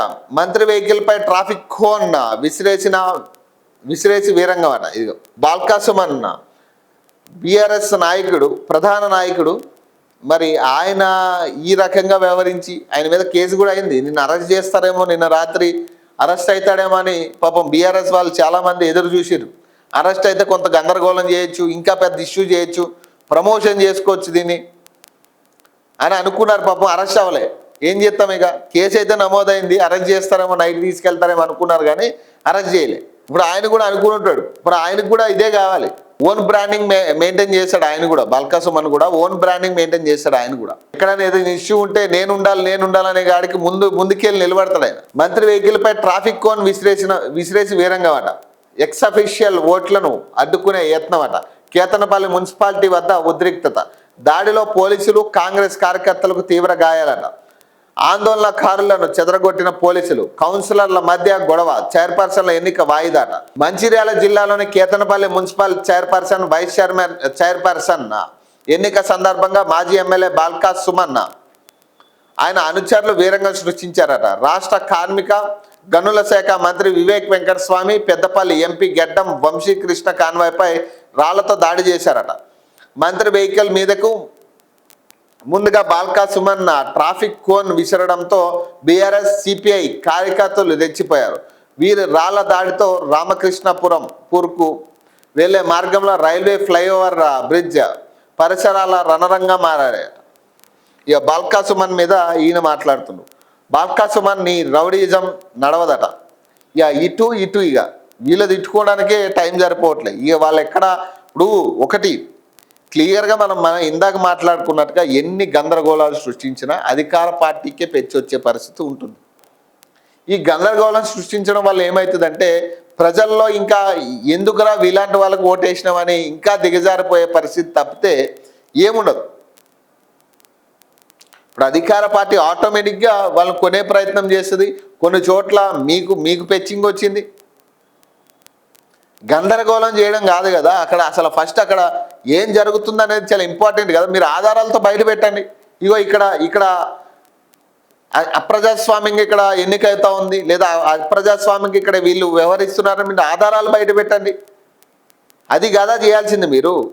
ఇప్పుడు ఒక రాజ్యాంగబద్ధ పదవుల్లో ఉన్నప్పుడు ఖచ్చితంగా ప్రజలకి జవాబుదారిగా ఉన్నప్పుడు మీరు ఏం చేస్తే అది చూసి ప్రజలు నేర్చుకునే పరిస్థితి. ఇప్పుడు ఇక్కడ ఏం జరిగింది, ఒక్కసారిగా ఇప్పుడు బాల్కా సుమన్ ఏదైతే ట్రాఫిక్ కోన్ విసరడం వల్ల ఇక దాదాపు మిగతా వాళ్ళందరూ కూడా అదే పని చేశారు, రాలిసిరు వాళ్ళకి.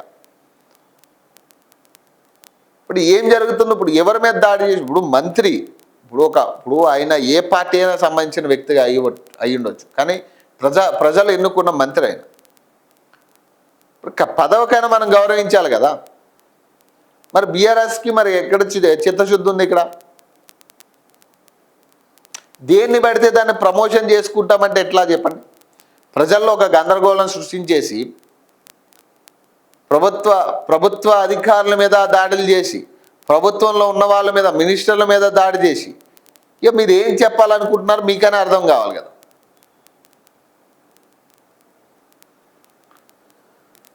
ఇప్పుడు ఏమైంది, నిన్న తేలాల్సిన ఎన్నిక మళ్ళీ ఇప్పుడు ఇంకొక 2 రోజులు లేట్ అవుతా ఉంది. ఏం ఉపయోగం, ఏం సాధించారు దీనివల్ల మీరు? ఇప్పుడు తొర్రూరులో కూడా ఇదే తరహాలో జరిగింది. ఏం జరిగింది అక్కడ? కాంగ్రెస్ పార్టీ అధికారంలోకి వచ్చింది. ఇప్పుడు ఏ లాటరీ పద్ధత ఇంకొకట ఏదైనా కానీ ఇప్పుడు కాంగ్రెస్ పార్టీ అక్కడ అధికారం చేజిక్కించుకుంది. మీరు ప్రశాంతంగా మాట్లాడితే మీ తరపున అధికారులు కూడా నిలబడే పరిస్థితి ఉంటుంది. మీరు దాడులు చేసి ప్రజలకు ఏం చెప్పాలనుకుంటున్నారంటే మేము ఇట్లా కుట్రలు కుతంత్రాలు లేదా దాడులు చేస్తాం, మేము రౌడీలం కాబట్టి మీరే తేల్చుకోనని ప్రజాస్వామ్యానికి మనం ప్రశ్నలు వదిలేసినట్టే కదా. ప్రజలకి మీరు ప్రశ్నలు వదిలినట్టే కదా. ఇట్లాంటి వాళ్ళగా మనం ఓట్లు వేసాం, ఇట్లాంటి రౌడీలను మనం ఎన్నుకోవాలనుకుంటున్నాం, లేదా ఇట్లాంటి రౌడీలుగా మనం ఓట్లు వేసింది ఇన్నాళ్ళు, సచ్చిన వీళ్ళకి ఓట్లు వేయకూడదు అనే కాడికి ప్రజల్ని తీసుకొచ్చే ప్రజల్లో ఆలోచన క్రియేట్ చేస్తూ ఉన్నారు. అసలు రేపు ఇలాంటి వాళ్ళకి ఓట్లు వేయద్దురా బాబు మనం అనే కాడికి తీసుకొస్తా ఉన్నాం. నీ ఫ్రస్ట్రేషన్ ఇంకెక్కడైనా చూపించుకో. చెన్నూరులో కాదు, మంత్రి వివేక్ ఫైర్ అట. నీ చర్యల వల్ల ప్రజాస్వామ్యం కూని ఆయనపై పోలీసులు కేసు నమోదు చేసి చర్యలు తీసుకోవాలని ఆదేశాలట. చెన్నూరులో బాల్కా సుమన్ రౌడీజం నడవదని, అతని బెదిరింపులు తమ దగ్గర సాగవని రాష్ట్ర కార్మిక గనుల శాఖ మంత్రి వివేక్ ఫైర్ అయ్యారట. బాల్కా సుమన్, నీ రౌడీజం ఈడ నడవదు, నీ ఫ్రస్ట్రేషన్ ఇంకెక్కడైనా చూపించుకో. చెన్నూరులో కాదు, గుంపులుగా వచ్చి కాన్వాయ్పై దాడి చేస్తే ఇక్కడ భయపడేవారు లేరు. ఇకనైనా తీరు మార్చుకో, లేకపోతే తగిన మూల్యం చెల్లించుకోవాల్సి ఉంటుందని స్ట్రాంగ్ వార్నింగ్ ఇచ్చారట. 70 కాలేజీల్లో పాత ఫీజులేనట. ప్రైవేట్ ఇంజనీరింగ్ కాలేజీల్లో ఫీజులు ఫిక్స్ అట.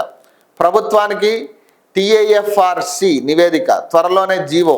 ఓ కాలేజీలో అత్యధికంగా 62,000, అత్యల్పంగా 50,000 పెరిగిన ఫీజు అట. CBITలో అత్యధికంగా 1,83,000 ఫీజు అట. ఇదొకటి. ఇప్పుడు కాలేజీ ఫీజుల సీజన్ వస్తూ ఉంది. ఇక కాంగ్రెస్ ఖాతాలో మరో 7 మున్సిపాలిటీలట. 3 చోట్ల ఎన్నికలు వాయిదా. జనగామ, తొర్రూరులో లాటరీ అట. 2 చోట్ల కాంగ్రెస్కే లక్కీ. మొత్తం 90 మున్సిపాలిటీలు, 5 కార్పొరేషన్ల అధికార పార్టీ పాగా. 19 చోట్ల BRS, 2 చోట్ల BJP, 1 చోట ఫార్వర్డ్ బ్లాక్, 4 చోట్ల కొలువుదీరిన ఇండిపెండెంట్లట. ముగిసిన మున్సిపల్ ఎన్నికలు 22 రోజుల తర్వాత ఎలక్షన్ కోడ్ ఎత్తివేతట.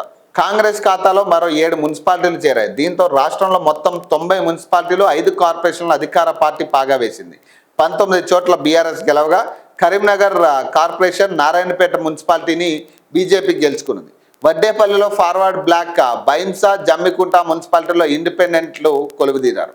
ఇబ్రహీంపట్నం, కేతనపల్లి, కాన్పూర్ మున్సిపాలిటీల పాలక ఎన్నికలు వివిధ కారణాలతో 2వ సారి వాయిదా వేశారట. ఇక దేవుడికి గంజాయి ప్రసాదం అట. శంషాబాద్లోని టెంపుల్లో యువకుల రీల్స్ అట. కేసు నమోదు చేసిన పోలీసులు ఖాళీ మెంటల్ ఉంటుంది సుడ్డూరు మీరే అంటూ చేతిలో గాంజాయితో వీడియో అట వైరల్ కావడంతో స్పందించిన సిపి సజ్జనార్. నిందితులను పట్టుకున్న టాస్క్ ఫోర్స్ అట. ఎంత పిచ్చికి దిగజారిలో చూడండి. ఇక మహాశివరాత్రి సందర్భంగా శంషాబాద్ ధర్మగిరి దేవాలయంలో శివుడికి కొందరు ఆకతాయిలు గంజాయి ప్రసాదంగా పెట్టారట. పైగా వారు చేసే పనిని వీడియో తీసి ఇన్స్టాగ్రామ్లో పోస్ట్ చేశారట. ఈ వీడియో వైరల్గా మారి సిపి సజ్జనార్ దృష్టికి వెళ్ళడంతో ఆయన సోషల్ మీడియా వేదికగా స్పందించారు. నిందితులను పట్టుకుని శిక్ష పడేలా చేస్తామని ప్రకటించారు. అనంతరం నిందితులపై పోలీసులు కేసు నమోదు చేశారు. చార్మినార్ టాస్క్ ఫోర్స్ పోలీసులు రంగంలోకి దిగి నిందితులు సభావత్త శ్రీచరణ్, వరైవత్త విజయకృష్ణ పట్టుకొని ఫలక్నామా పోలీస్ స్టేషన్లో అప్పగించారట. ఏం జరిగిందంటే మహాశివరాత్రి సందర్భంగా శంషాబాద్ ధర్మగిరి దేవాలయానికి భక్తులు తరలివచ్చి కొబ్బరికాయలు కొట్టి పండ్లు పాలు ప్రసాదంగా సమర్పిస్తున్నారు. అక్కడికి జంగామెట్కి చెందిన సభావత్ శ్రీచరణ్, వరైవత్ విజయకృష్ణ వచ్చారు. సో గైస్, శివునికి ఒక ప్రసాదం పెట్టినకే వచ్చినాం. మనం ఏం ప్రసాదం పెడుతున్నాం? ఖాళీ మెంటల్ ఉంటుందట. సూడుర్రి మీరే అని అందరూ కొబ్బరికాయలు గిబ్బరికాయలు కొట్టినికే వస్తారు. మనం గిట్ల కాదు, శివునికి ఫేవరెట్ ఉండాలి అంటూ చేతిలో గంజాయి చూపించారు. ఆ తర్వాత గంజాయిని దేవుని ముందు పెట్టి వీడియో తీశారు. ఆ వీడియోను ఇన్స్టాలో పోస్ట్ చేయగా వైరల్ అయింది. కాగా ఈ వీడియో విషయం కాస్త హైదరాబాద్ సిపి సజ్జనార్ దృష్టికి వెళ్లడంతో ఆయన ఎక్స్ వేదికగా స్పందించారట. దేవుడి ముందు మాదక ద్రవ్యాలు చూపిస్తూ రీల్సా? ఫేమస్ అవ్వడం కోసం ఎంతకైనా తెగిస్తారా? ఏదో సాహసం చేశామని అనుకుంటున్నారా అని ఈ చర్యలను ఉపేక్షించబోం, చట్టరీత్యా కఠిన చర్యలు తీసుకుంటామని ఆయన హెచ్చరించారట. మరి ఈ గంజాయి ఏడకేళ్ళు వచ్చింది వీళ్ళకి?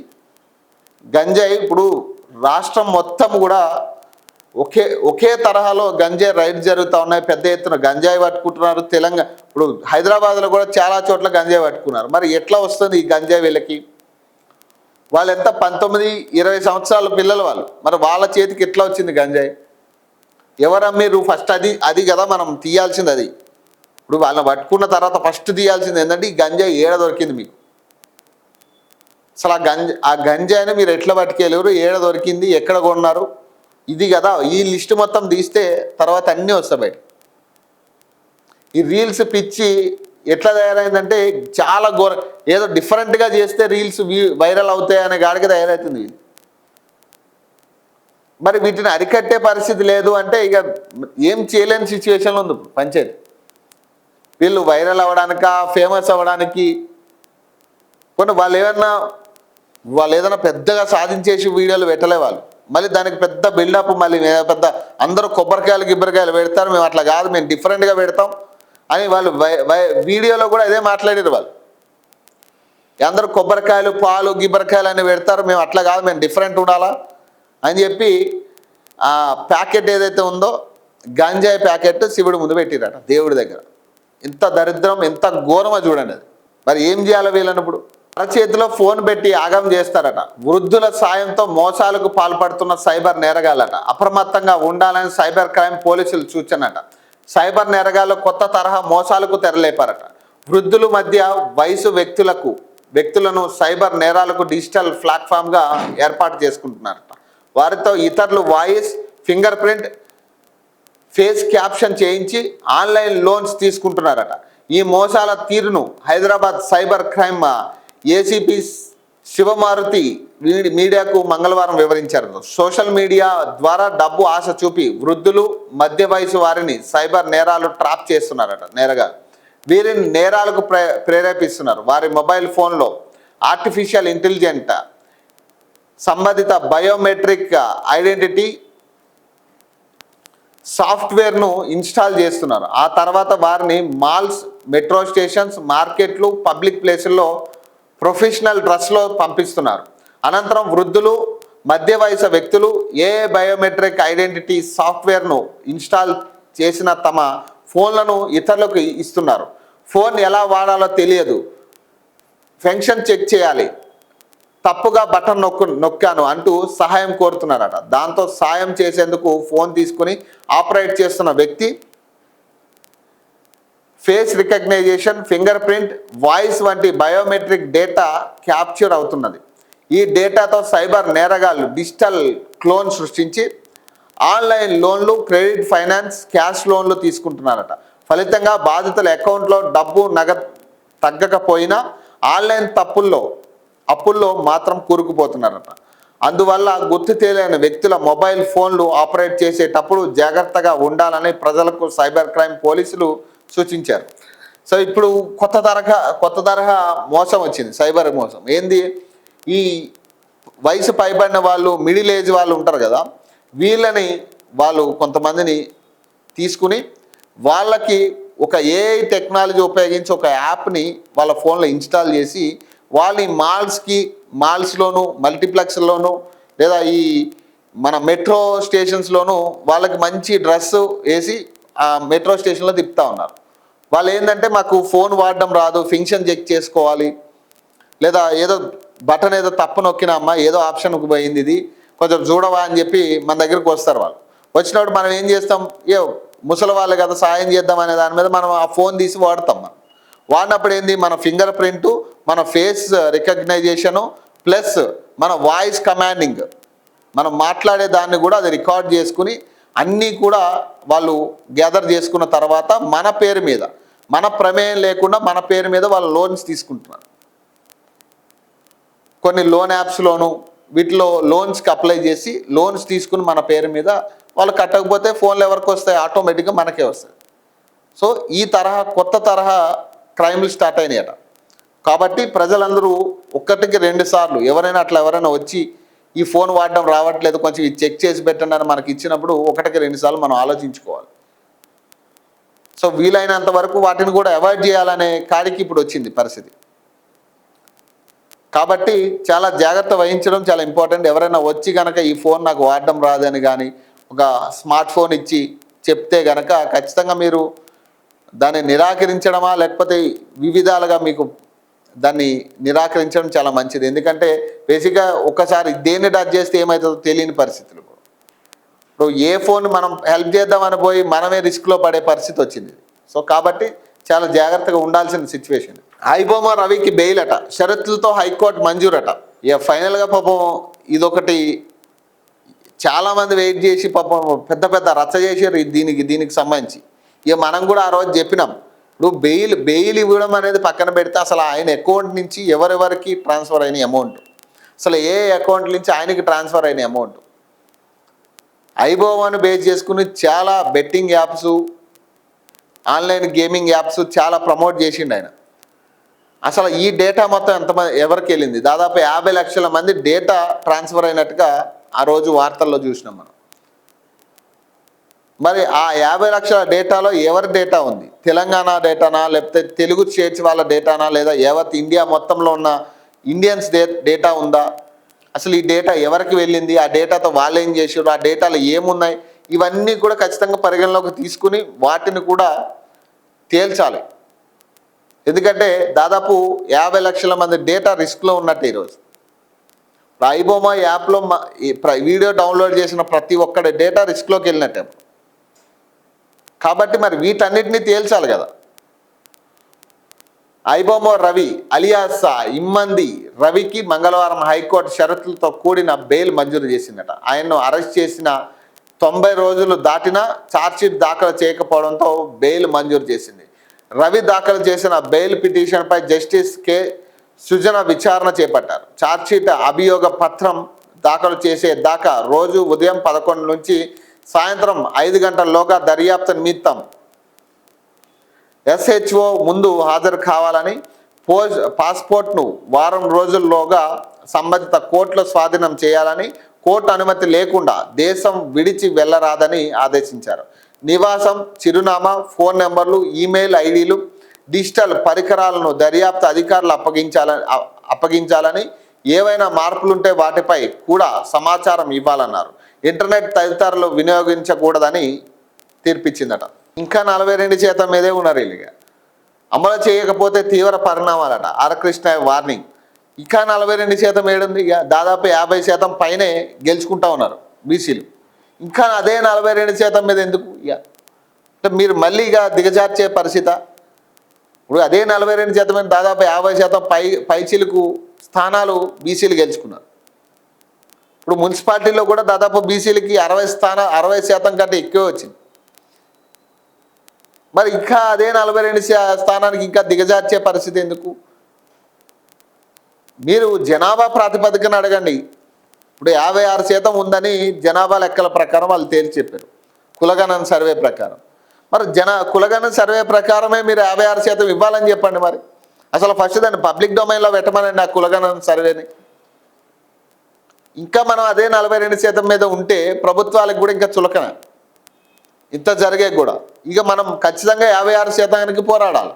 మాది ఫైటర్ల జాతట, మేము గిరిగీసి కొట్లాడే తెగువ ఉన్నోళ్ళం అట. అందుకేనా మరి నేను అంతగానం దాడులు చేసారు? మరి మీరు ఫైటర్లు అన్ని ఫైట్లు చేసేది అందుకేనా? దేనికి ఫైట్లు చేసారు మీరు? దాడులు చేసి ఇట్లాంటివి చేయమని మీరు ఇంకా ప్రోత్సహిస్తున్నారు. అప్పుడు కేటీఆర్ మీరు ఇంకా ప్రోత్సహిస్తున్నారా? ఇంకా దాడులు చేయండి, తిరగబడండి, అధికారుల మీద తిరగబడండి, పోలీసుల మీద తిరగబడండి, ఇష్టారాజ్యం గందరగోళం చేయండి, ప్రజల్ని భయభ్రాంతులకు గురి చేయండి అని మీరు ఇంకా ప్రోత్సహిస్తూ ఉన్నారు ఈ మాటల ద్వారా. మలిదశ తెలంగాణ ఉద్యమంలో ఢిల్లీ మెడలు వంచినాం. కేసీఆర్ ఏనాడో జాతిపిత అని చెప్పుకోలేదు, ప్రజలే పిలుచుకున్నారు. తెలంగాణ ఆనవాళ్లే కేసీఆర్, అవి ఎట్లా చెరిపేస్తారు అని ప్రశ్నట. నిన్న కేసీఆర్ గారి పుట్టినరోజు సందర్భంగా కేటీఆర్ మాట్లాడాడు. ఇప్పుడు కరెక్టే, ఇప్పుడు అది ఇక అయిపోయింది. ఇప్పుడు అయిపోయిన వచ్చిన బీఆర్ఎస్ పార్టీ 10 ఏళ్ల పరిపాలన చూసిన నాకే తీర్పిచ్చారు ప్రజలు. 10 ఏళ్ల పరిపాలన కంప్లీట్ అయినాక ఆ తీర్పు మీకు వ్యతిరేకంగా వచ్చింది. ఎందుకు వ్యతిరేకంగా వచ్చింది? ఎందుకు మిమ్మల్ని యాక్సెప్ట్ చేయలేకపోయారు ప్రజలు? మళ్ళీ ఇప్పటికి అవే గొడవలు, అవే తిరగబడ్డాలు, మళ్ళీ ప్రజల్ని మభ్యపెట్టే ప్రయత్నాలు చేయడం ఇప్పుడు కూడా నమ్మే పరిస్థితి లేదు. వాస్తవానికి 3 పార్టీలని నమ్మే పరిస్థితుల్లో ప్రజలు లేరు. కానీ గతి లేక ఏం చేస్తారు? ఏదో ఒక పార్టీకి ఓటేయాలా, ప్రలోభాల, లేకపోతే డబ్బా, మద్యమా, లేకపోతే ఇంకొకట అన్ని రకాలుగా ప్రజలు లొంగిపోవడమా ఏదో జరిగిగా ఏదో ఒక పార్టీకి వేసే పరిస్థితి అయిపోయింది. ఈరోజు ఇష్టం ఉన్నా లేకపోయినా ఏదో ఒక పార్టీకి ఓటేయాల్సిందే అనే కాడికి కొంతమంది ప్రజలు వచ్చారు. ఇప్పటికే ఓటు శాతం తగ్గింది, ఓటింగ్ పర్సంటేజ్ తగ్గింది. 70% ఓటింగ్ పర్సెంట్, దాదాపు 30% మంది బయటకు అసలు వచ్చే పరిస్థితి లేదు ఓటేయడానికి. మళ్ళీ దీన్ని ఇంకొక 2 ఏళ్ళు గడిస్తే కనీసం 50% ఓటింగ్ పోలింగ్ అయితేనే గగనం అనే కాడికి తీసుకొస్తారు. సిటీలో 60% లేదు ఓటింగ్ పర్సెంటేజ్, 45-50% మించి ఎప్పుడు ఓటింగ్ జరిగిన పరిస్థితి లేదు సిటీలో. మరి ఈ తరహాలో ఓటింగ్ పర్సెంట్ తగ్గుతుందంటే అర్థమైంది. వాళ్ళు అసలు ఎవరికి ఓటేయాలో తెలియని పరిస్థితుల్లో ఆగిపోతున్న సిచ్యువేషన్స్ ఉన్నాయి చాలా. వెళ్ళి ఎవరికొకడికి ఓటేసి రావడం ఇష్టం లేక చాలామంది నోటాకేసే బదులు ఇంట్లో కూర్చుంటే బెటర్ అనే కాడికి వచ్చారు జనాలు కూడా. ఈ తరహాలో మళ్ళీ మీరు ఇదే మాస్ స్టైల్ ఎత్తుకుంటే జనాలు ఇంకా పక్కన పెట్టే పరిస్థితే ఉంటుంది. మీరు బయటికి రావాలి, ప్రజా సమస్యల మీరు చేసిన తప్పులు ఒప్పుకోవాలి, తర్వాత ప్రజా సమస్యల మీద మీరు పోరాడగలగాలి. మళ్ళీ రేపు అధికారంలో వచ్చాక మళ్ళీ మీరు సేమ్ తరహాలో మళ్ళీ 10 ఏళ్ళ పరిపాలన ఎట్లానే చేసిరో, నేనే రాజు నేనే మంత్రి, ఇప్పుడు ఆయన చెప్పుకుంటుండే కదా ముఖ్యమంత్రి, అదే తరహాలో మీరు కూడా చేసారు. మీరేం కొత్తగా ఏమి ప్రజల్లో ఉన్న నాయకుడిలాగా ఎప్పుడు మెలగలే. మీరు కనీసం ప్రజల్లోకి వెళ్ళే ప్రయత్నం కూడా చేయలే ఏనాడు కూడా. కనీసం ప్రజల్ని రప్పించుకునే ప్రయత్నం చేయలే. ఎమ్మెల్యేలకి ముఖ్య నేతలకి అపాయింట్మెంట్ దొరికేది కాదు ముఖ్యమంత్రి దగ్గర. కేసీఆర్ అపాయింట్మెంట్ దొరకాలంటే ఎమ్మెల్యేలే రోజుల తరబడి వెయిట్ చేయాల్సిన పరిస్థితి, ఎప్పుడు పిలుస్తారో తెలియని సిచ్యువేషన్స్. మరి ఇవన్నీ కూడా చేసి వచ్చిన వాళ్ళే కదా మీరు. ఇప్పుడు మాట్లాడేదంతా కూడా ఇప్పుడు ఆల్రెడీ మీరు చేసి వచ్చిందే. ఇప్పుడు వీటికి కారణం ఇప్పుడు తెలంగాణ ప్రజలు ఇప్పుడు ఏదైతే ఇబ్బందులు పడుతూ ఉన్నారో వీటన్నిటికీ ఒకానొక టైంలో కారకులు మీరే. అప్పటి నుంచి ఆ లెగసీ కంటిన్యూ అవుతూ ఉంది.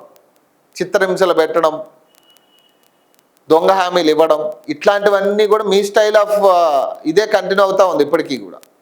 మళ్ళీ మీరు గెలిస్తే మళ్ళీ ఎక్కడ మళ్ళీ అదే పాత రోజులు మళ్ళీ వస్తాయేమో, మీకు ఓటేస్తే అంతేనేమో అనే సిచ్యువేషన్ తీసుకొస్తాం.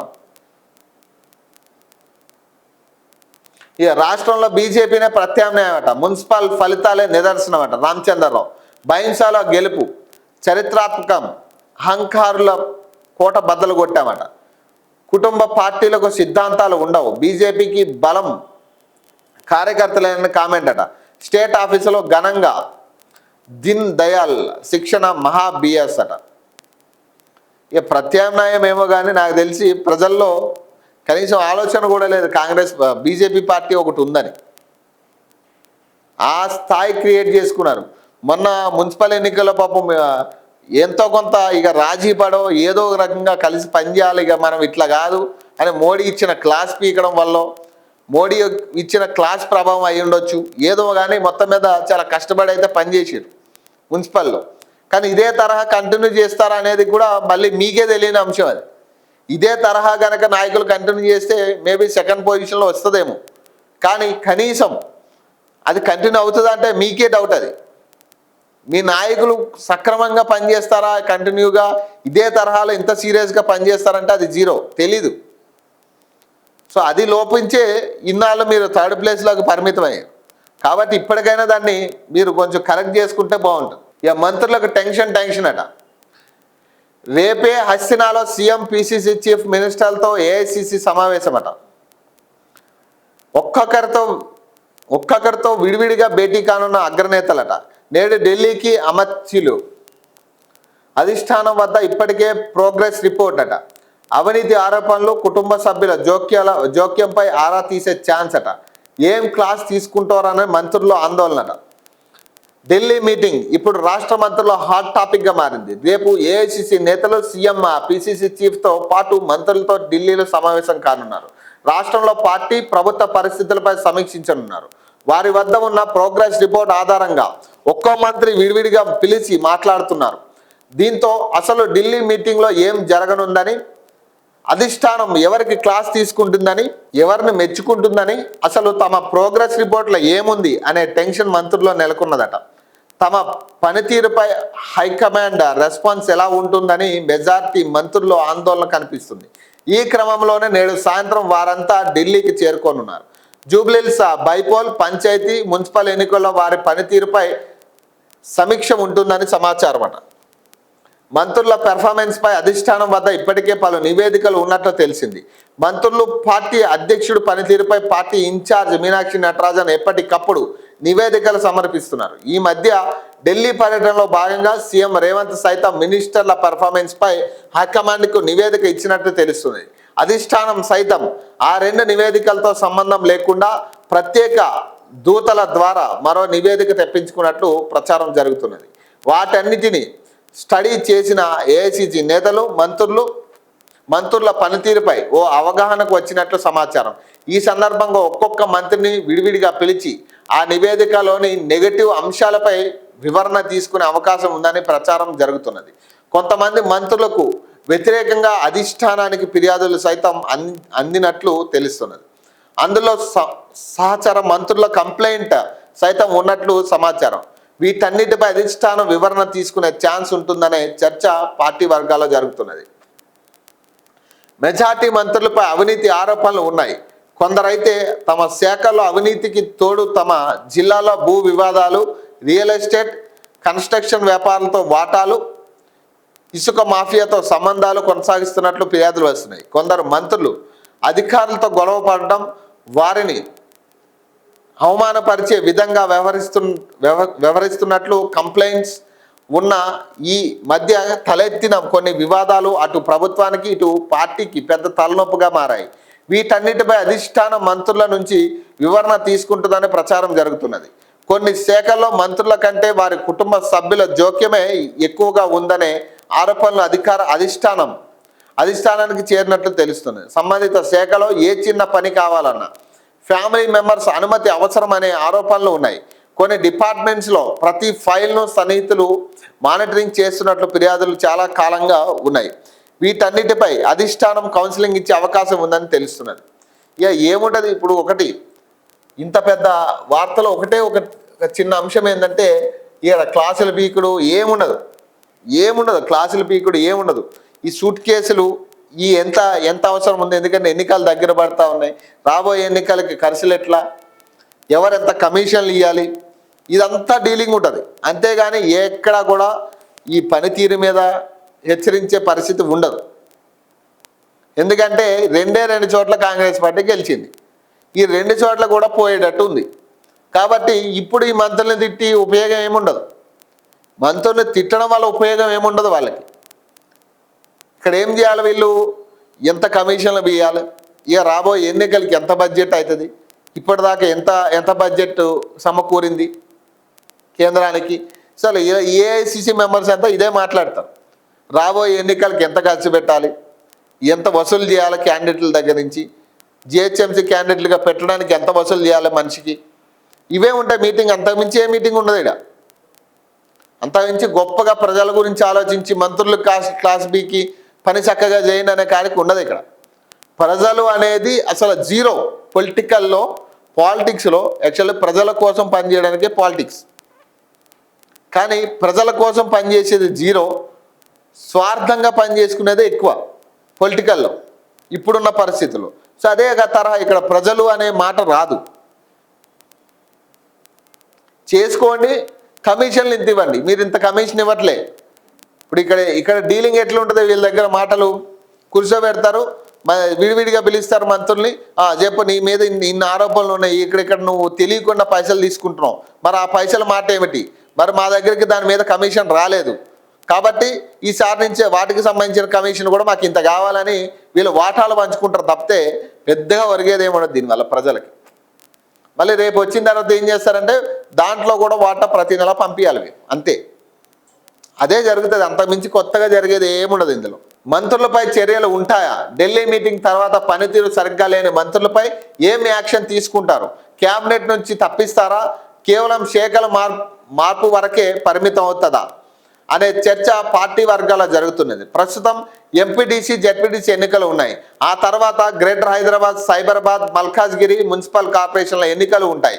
ఈ ఎన్నికల తంతు పూర్తయిన తర్వాతే మంత్రివర్గ పునర్వ్యవస్థీకరణ లేదా శాఖల మార్పుపై అధిష్టానం నిర్ణయం తీసుకునే అవకాశం ఉంటుందనే చర్చ పార్టీ వర్గాల్లో జరుగుతుంది.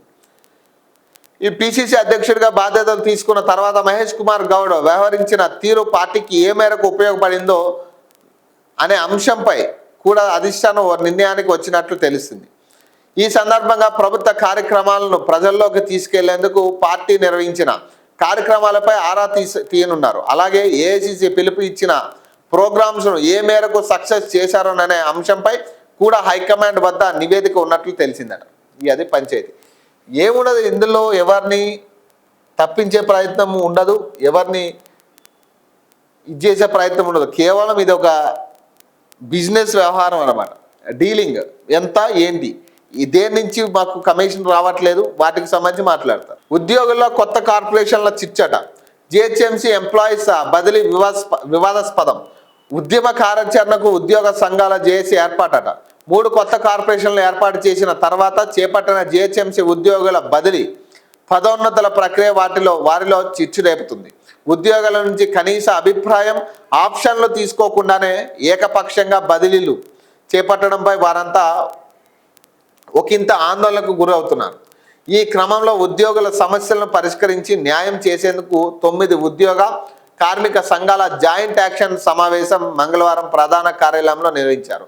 ఏళ్ల తరబడి పదోన్నతుల కోసం ఎదురు చూస్తున్న సుమారు 284 మంది ఉద్యోగులు అర్హత కలిగి ఉంటే కేవలం 74 మంది ఉద్యోగులకు మాత్రమే పదోన్నతులు కల్పించడం, ఉద్యోగులకు కనీస సమాచారం కానీ వారి అభిప్రాయం తీసుకోకుండానే అధికారులు ఇష్టారాజ్యంగా చేపట్టిన బదిలీలను తప్పుబట్టారు. ఈ ఆకస్మిక నిర్ణయాల్లో ఉద్యోగుల సీనియారిటీ, పదోన్నతులు, సర్వీసు రక్షణపై